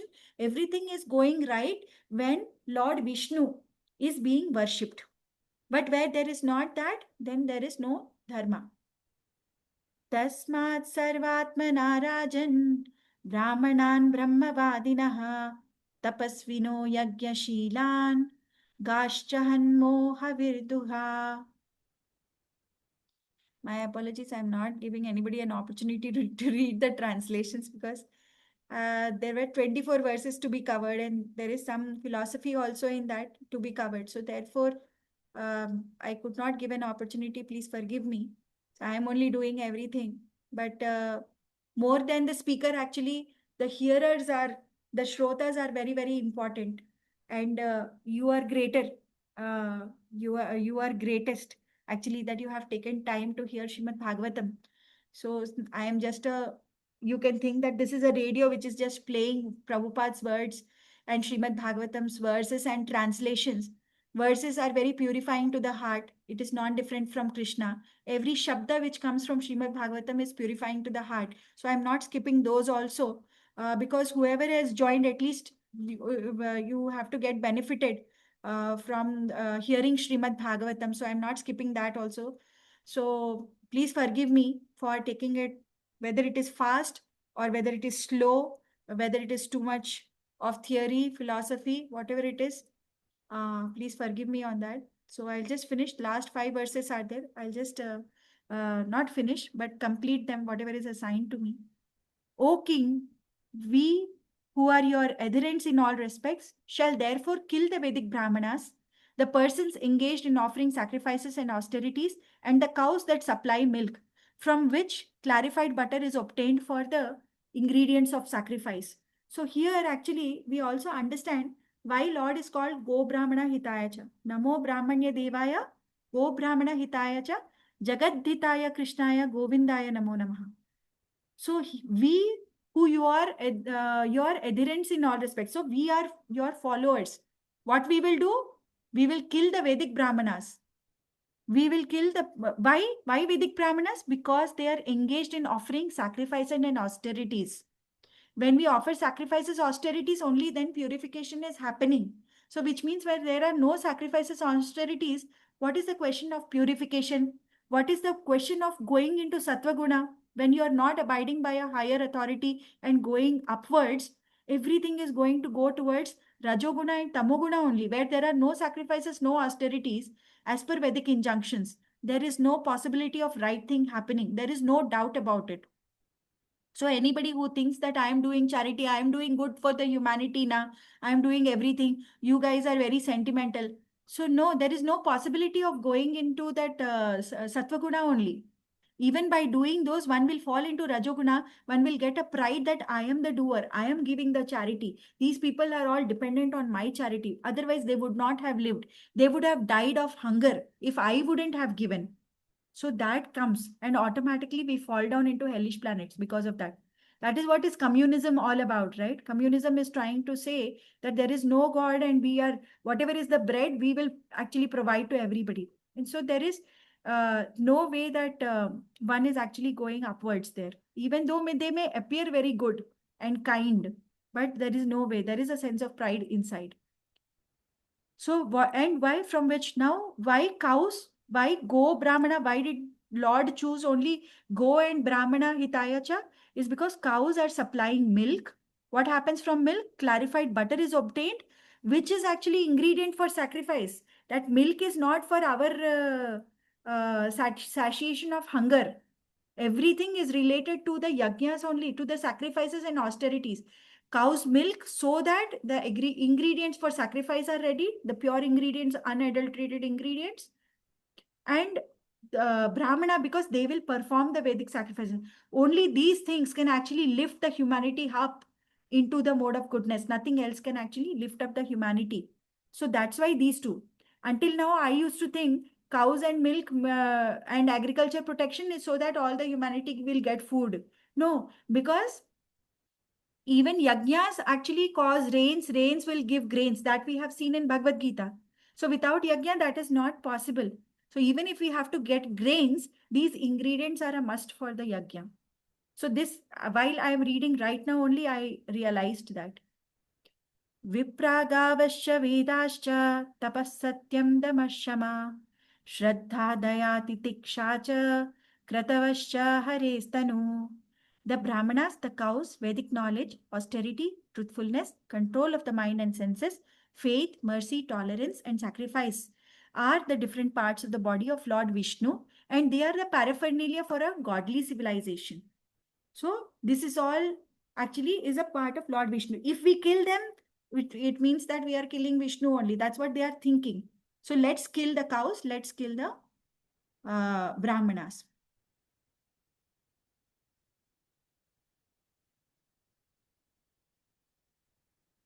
Sahi sarva surathyaksho hyasuradvid guhashayah tanmula devata sarva sheshwara cha chaturmukha ayam vaitat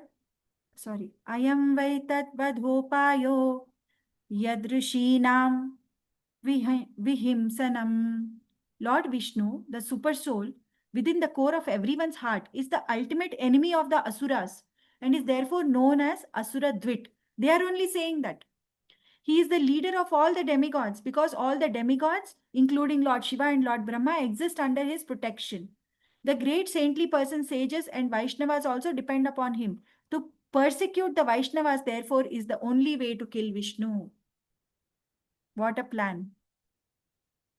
Shri Shuka Uvacha Evam Durmantriभिः Kamsa Saha Sammantrya Durmatihi Brahma Himsam Hitam Mene Kalapashvartusura. Shukdev Goswami continued, thus having considered the instructions of his bad ministers, Kamsa, who was bound by the laws of Yamaraj and devoid of good intelligence because he was a demon, decided to persecute the saintly persons, the Brahmanas, as the only way to achieve his own good fortune. So he got convinced, he got influenced because there is no paschatapa, there is only prayashchitta. Sandishya sadhu lokasya kadane kadana nipriyan kamarupa dharan dikshu danavan grihamavishat. These demons, the followers of Kamsa, were expert at persecuting others, especially the Vaishnavas, and could assume any form they desired. After giving these demons permission to go everywhere and persecute the saintly persons, Kamsa entered his palace. So we're expert in killing, basically, especially the Vaishnavas. So today also we are seeing Vaishnavas, we need not be killed like this actually. If people are finding faults with everything that you do, mocking you, convincing the majority that what we are doing is actually sentimentalism and that there is no God, we are only the enjoyers, we are the maintainers. So when the whole society is getting convinced that way, then these demoniac people will look at bad with everything. Like for instance, example, when the temple was just allotted here and the construction had started, all the boulders were getting cut. In the communities, that all these Aparna communities, there are groups. And those groups, they were saying that until now, these boulders were so beautiful, everything was so natural. Look at them, these ISKCON people, they are actually breaking everything. They are removing all the beautification. They are causing harm to the nature. These foolish people can say anything. And until then, they didn't care. But at the same time, when the whole of this Neopolis, that whole thing was getting dismantled, all the rocks and boulders were actually broken there to create these high-rise buildings, 50-story, 40-story buildings, then there is no problem. That is not a problem to the nature. The nature problem only when there is a construction of a temple, because we are sentimentalists, and what they are doing is actually for the progress of people. So many people will stay here. So like this only demoniac people have such kind of thought process.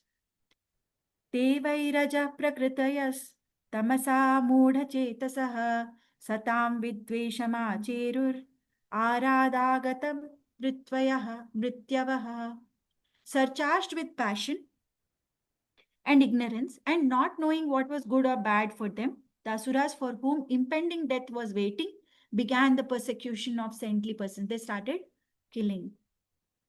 This is the last verse for the day. Ayushriyam yashodharvam lokan ashisha evacha hanti shreyamsi sarvani pumso mahat atikramaha. My dear king, when a man persecutes great souls, all his benedictions of longevity, beauty, fame, religion, blessings, and promotion to higher planets will be destroyed. So they are telling that also. Then I don't know why they are doing it. Okay. My dear king, when a man persecutes great souls. Oh, this is actually Shukdev Goswami who was saying it.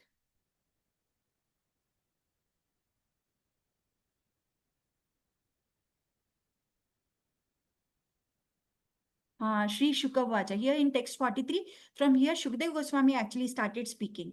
So Shukdev Goswami continued, thus having considered the instructions. So now he's telling what they did. After hearing all this, after this conversation, they went and started persecuting the saintly people. But what is Shukdev Goswami telling King Parikshit is that, my dear king, when a man persecute great souls, all his benedictions of longevity, beauty, fame, religion, blessings, and promotion to higher planetary systems, everything will be destroyed. So there is no way that anybody can get any benefit out of such persecution. So thus end the Bhakti Vedanta purports of the 10th canto, 4th chapter of the Srimad Bhagavatam, entitled The Atrocities of King Kamsa. So thank you for your patient listening. And please forgive me. I must have made many, many mistakes, but you're all very merciful. Please forgive me for any mistakes, and please feel free to correct me if you know of something that I have said anything wrong. And whatever good has come out of it, remember that it is not my words. I'm just a transmitter of whatever Prabhupada has written in terms of the purports and whatever lectures I have heard from wonderful Vaishnavas. So I tried to share whatever I have learned for our own betterment and progress. So Vancha Kalpatarubhyascha Kripasindubhya eva cha Patitanam Pavanebhyo Vaishnavebhyo Namo Namaha. Any questions are there? We can take it. Otherwise, we can wind up the call. Thank you, Mataji. Wonderful lecture, Mataji. You almost like a spiritual scientist laga miru. Hare Krishna Mataji, Dandava Pranam. Really Mataji, it came from your bottom of your heart Mataji. Thank you But Mataji. ek galti I continue to do and always trouble you all the time, is that I always cross the time which is given. I always take the extra time. But problem is that with the 10th canto and if with these kind of verses, if we don't spend time, then what happens is that we will not get the understanding. We are just reading, but whatever, if I have heard something in other Bhagavatam lectures, I want to give it to all of us. One is for my own reiteration, that I have to repeat it for myself, and also for your benefit, just in case you haven't heard that lecture, at least you will get to know through this session. And second thing is that I want to complete everything. It's not greed, because usually my sessions happen on Saturday, and there is somebody who is prepared for the Sunday class. And if I leave it halfway, then that person gets burdened for more verses. and I don't want to disrupt the plan. So these are my intentions. So you have to forgive me for always taking away your time, stealing your time, and you have so many important things to do. Please forgive me for that. Yeah. No, Mataji. No, nothing. Please don't say that. But Bhavan Mataji, I mean, the way you're drawing and everything, I can see the, Yeah. traces of. That is also not imitation of Chaitanya Charan Prabhu. But I have observed that if without writing, if we just say it out in words, it does not retain. No, it is it is Uh, very nice, Mataji. I mean, it's అదే very. అనుకోవచ్చు ఏమిటి మళ్ళీ చైతన్య చరణ్ ప్రభు అనుకుంటోందా acting చేస్తోందా లేదు లేదు ఏంటంటే Mataji. I mean, అది you. రాస్తే retain అయిపోతుంది మనకి ఇది అని చెప్పేసి Yes, correct, Mataji. Wonderful. But అంటే టైం ఉంటే ఒక క్వశ్చన్ Mataji. ఎస్ మనకి అంటారు కదా, I mean, we say that, this material world is given for our, I mean, because of our desires and of our enjoyment only, this, అంటే we have asked for a lot for our enjoyment. Okay, yes material world వచ్చింది. But again, there is a suffering also. Yes So, అంటే జీవ want to enjoy this material world, but at the same time, there is a suffering also. So, how it is, both are having. So Why? Jiva came to enjoy. Originally, enjoyment only is the intention. The Ah. suffering is created by when we are given that power to enjoy, and we are given a free will. With the free will, what is the activity that we are choosing to do?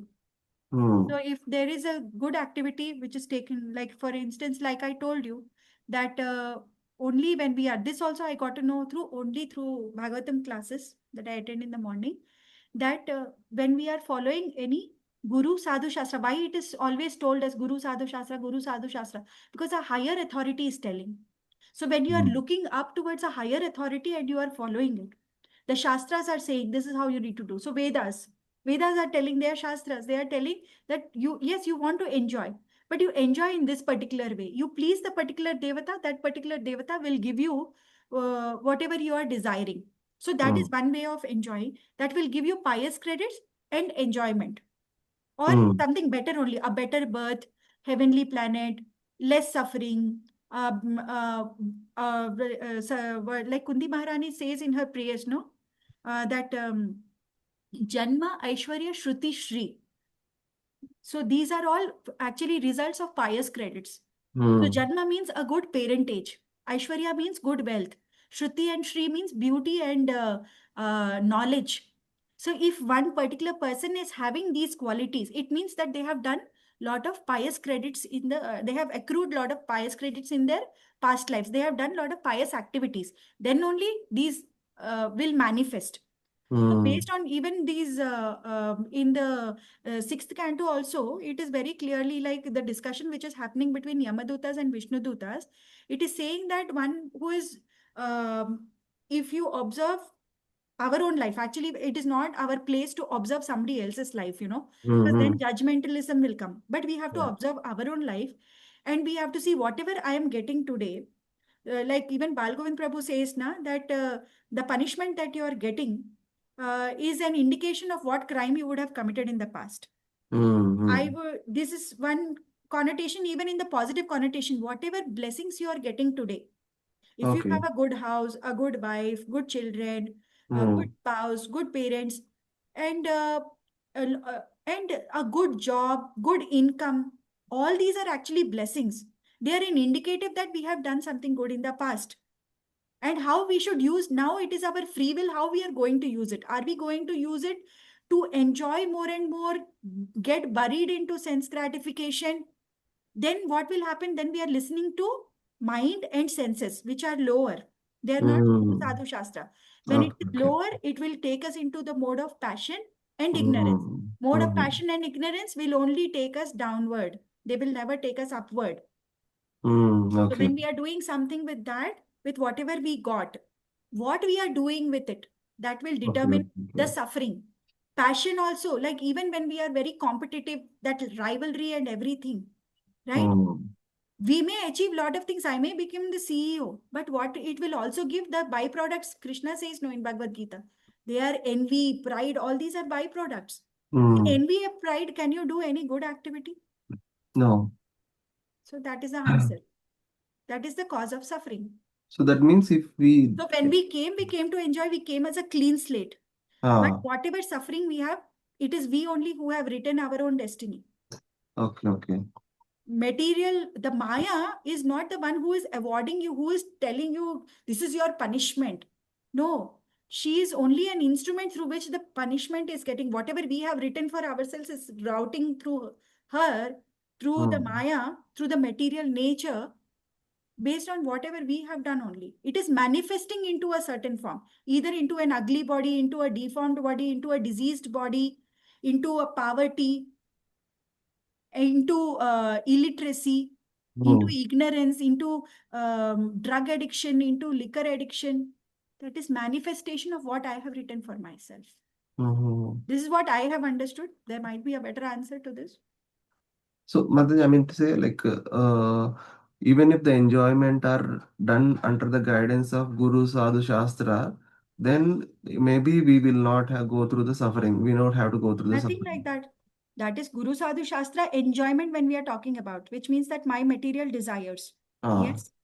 Material desire is the basis, which means I, me, mine. As long as I, me, mine is the basis, suffering is inevitable. Okay. So what we are doing, Guru Sadhu Shastra, if suppose they are telling you, oh, this is your desire, follow the Vedic injunctions, you do this homa, yagya, this is the sacrifice that you need to perform. We perform that also. Okay. We are pleasing the devatas. Now what we can get is actually pious credits. We are going to the heavenly planets. Right? But what is Krishna saying? Abrahma bhavanaloka punaravartita. Yeah. So even though I may say, oh, I am not suffering, I don't have disease, I don't have old age, I am in the heavenly planets, I am enjoying the company of Ramba, Urvashi, Menaka, I am getting Somarasa, I am getting everything. But which is the greatest form of suffering for anybody? Not remembering God. No, fear of death in Fear of general. death. For somebody who does not remember God, what is the greatest fear? Is fear of Fear death. of death. Okay. So the one who is dying in Swargaloka also will have fear of death on the day of death, no? He is dying there, exhausting all the credits, coming back to Bhuloka and again undergoing this Papa, Punya. And once you have come to the Bhuloka, so everywhere else other than Bhuloka or this planetary system, everywhere else you are only liquidating your karma. You are either exhausting good karma or you are exhausting bad karma. But it is only in the Bhu planets where you are actually creating karma, Okay. generating karma. Yeah. So once you have come here, you will generate karma. It's not possible that you are doing only punya karma. You are walking, you are breathing, you are doing so many things. There are so many bacteria within our gut also. We are killing so many things daily. We take a deworm, then so many are killed. We are not doing papa. Yes. We are cutting, suppose we are not offering the food and we are eating. That is also sin, Lord has said. So like that, sins are inevitable. Okay. Good.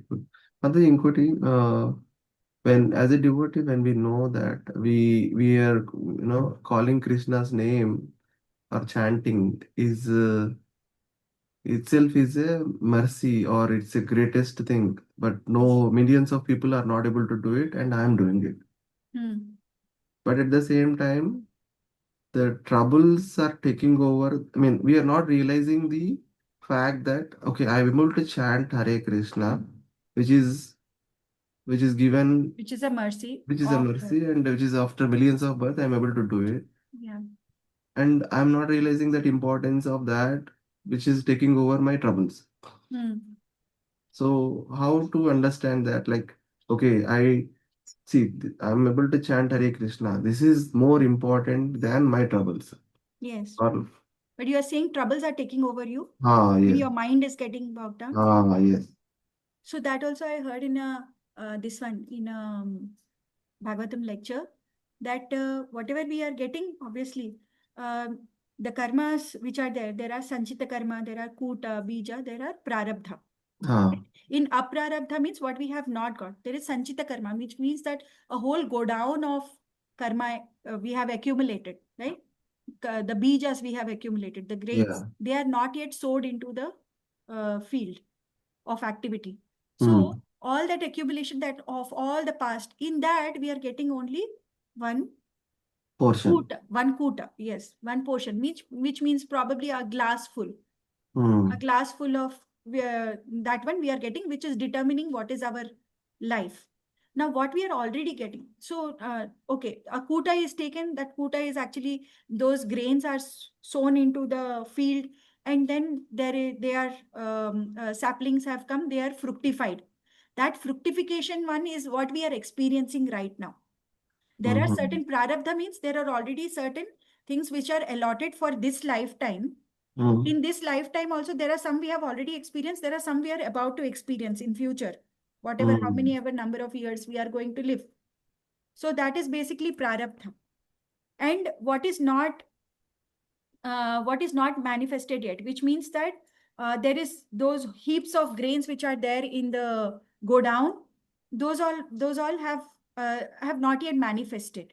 So what happens when you start chanting is actually the go down is put to fire. As soon as you start chanting, the go down is put to fire. I'm not talking about inoffensive chanting or some very concentrated chanting or anything like that. I am talking about chanting. When you chant, the whole of the go down is burning. sanchita karma is burnt. Okay. Now the question is about the kuta, the one which is already. The future ones are also burnt. Now, I mean, the future ones in the sense which are not yet fructified, which are not yet one, the coming lifetimes come, that is also burnt. Then there is something which is already assigned, which is already fructified. Now, with the fruit, we can't do anything, right? It's already fructified. We have to suffer that. But there, what happens is that when we intensify the chanting, or when we intensify our sadhana, which is what? Shravanam, Kirtanam, Vishnu Smaranam. We are intensifying that. It's like a lotus leaf is there. A lotus is there. Suppose it's a 1,000-petal lotus. If you're putting a needle inside this, because you want to make, let's say you want to put a needle inside this. So 1,000-leaf lotus ki మీరు ఒక సన్న సూది చిన్న సూది తీసుకున్నారు అనుకోండి, maybe the length, it can still penetrate, but how much time it will take? It will take time. It will take a lot of effort also. బాగా గుచ్చాలి. Yeah. But suppose it's a thick, long, fat needle. It will go You easily. just have to push it and it will go through. So what is that fat needle? Fat needle is actually Our sadhana. So that is our intensity of our sadhana. We are not doing the sadhana so that the karmas will go. We are still tolerating everything as a plan of the Lord, because now karma is not in charge of our life. In charge of our life is Krishna. Krishna can give us more intensity, and Krishna is not here to make us suffer. Remember that. Krishna is only giving us experiences so that we learn gratitude, humility, respect out of it. Why? Because we need to be free of all the negativity within the heart. Negativity is the main obstacle between Krishna and us. And negativity may manifest in any form. So we have to be conscious about, if I am feeling negative about everything, the lesson is that, like yesterday I had actually shared in the DCS group, if I am actually feeling negative in any form, that is actually envy only. Krishna doesn't like an envious heart. And he wants us to be, he knows that we are doing everything, we are working hard. He's very pleased with our efforts also. But this one small thing, if it is there, which is keeping us away from him, which is actually stopping us to go to Goloka, then why will he not give us some lessons? So here we were seeing improper sadhana, contaminated mind. Pain makes us agnostic, cynical, disconnected, resentful. If we are doing this, so when we are getting this, suppose anything, cynical means negative. So when we are having any experience in life, And suppose our words, we have to hear our own words, it's not about judging somebody else. Oh, that person is cynical, that person is resentful, that person is disconnected. It's not about others at all. This whole life and my experience is all about me only. What I have to learn. I am not here to teach somebody else. When I am being cynical, when I am feeling disconnected, when I am being resentful, అరే నా life ఇంతే ఇంతే జరుగుతుంది, నేను ఏం చేసినా కూడా ఇంతే, నేను ఎంత సాధన చేసినా కూడా నాకు రావట్లేదు. When I'm thinking like that, which means I'm resentful, what I need to do immediately? I need to work on my improper sadhana, which means I need to intensify my sadhana. But whereas if those problems are coming, which means that there is something, there is some treasure which is hidden behind this particular experience. Lord wants me to learn something. So we need to take a step back. Of course, we are humans, it's not easy to, acha, ida jarugutundi ventane I will take a step back. No, we may resent it, but for a short while, but immediately become conscious of your own feelings and your thoughts and take a step back and start analyzing yourself. Every day night, we need to do a conscious kind of a diagnosis of today's day. How was my day today? Right, retrospective. Introspect. Then if I have been resentful, I need to solve this problem. But for that, nothing else is the solution. Go back to proper sadhana. Yeah, yeah. Not that this person said this, that person said it. వాళ్ళ వల్లే ఇది జరుగుతోంది. అది కాదు. నాది ఎక్కడో there is some sadhana mein, there is something ఇంకా is lacking. Lacking in intensity. Sudhi, I have to make a fatter needle. Make it more sharper. Sadhana, swadhyaya. Yeah, Reading, chanting, hearing. Reading, chanting, hearing. దాంట్లో ముంచేయాలి మనల్ని. Okay, okay. ఒక 1 week. You will see a change of attitude. You will perfectly see. And then you will be able to tolerate anything that is happening also. Okay. It becomes easy. Mind becomes free actually. It will only think of what I need to hear next. When I need to chant. Everything will be happening as before it will be happening. You will not get affected. Okay, okay. Somewhat experienced, but not really fully experienced. But I have some experience of this, Prabhuji. That's why I'm saying. Yeah. I'm saying it with so much conviction because I have experienced it. No, this is good actually. Sometimes the only thing is I'm always confused whether I should solve the problem or I should leave it for Krishna. If it is something which is solvable within your circle of influence, there are circle of influence, there are circle of concern. How another person is behaving, what they are saying, what they are doing is out of your area of concern. You cannot fix it. Yeah. What you can fix is your sadhana, your swadhyaya, and what action you can take. Like for instance, my child is not studying. What I can teach, I can teach. But I can't expect that by my teaching, he has to come first. That it's a effort from the child also, which has to be there. Intention has to be there, and also intellect has to be there. God given some talent has to be there. Correct. You are not the doer. So like that, for everything, that's just an example. So what is in area of influence, we work on that. What is in area of concern, we leave it to Lord's mercy. Yes. So because Lord also has given us talent, skills, hands, legs, brain, everything, so that we can do some endeavor. We can't say everything is Bhagwan Bharose and not do anything. Aisa nahi hai. Yeah. Like for instance, even for preaching, we have to speak to people about Krishna, but we have to also have the intelligence to understand who is rejecting and who is accepting it. Somebody is rejecting it, pushing back, we don't force them. Yes. We respect because Krishna is respecting everybody's free will. He is himself telling in Bhagavad Gita at the end that I have told you everything, what is good, what is to be done. Now it is your free will, whether you want to do or what you want to do. So who are we to force anybody? Correct. Right? We can provide facilities. We can provide an ambience. We can provide love and affection, that somebody gets attracted by our concern, by our love and affection, by our prasadam, and they come to us. We can create facilities like that. But we can't argue with somebody that your thought process is wrong completely. You are a waste fellow. I am only the intelligent person. And we can't convince that person that way. Everybody has their own story to write. Yes, Mataji. So that's wonderful, man. Thank you so much, man. I think I have taken a lot of time. Sorry, man. No problem, Prabhuji. These questions, no, they are very, very important. So whole process of seeking and this one is about question and answer only. When we are asking each other, which means that what now this doubt is no more there. I can freely practice my bhakti until I get the next doubt. So it's not necessarily only about the session, but Ishtagoshti is that only, that we are able to talk to each other, understand where we are struggling, and get out of it with the help of association. That's what association is meant for. Yes, yes, If I Mataji. had to read out that, you can also do the reading, right? Correct, Why correct. am I reading it to you? Yes, So yes. the purpose of these sessions is so that we can discuss a bit on philosophy. Of course, who is strapped for time, have important works, they will anyway exit and they will see the recording later or something like that. We can do Yeah, yeah. something like that. But that is okay.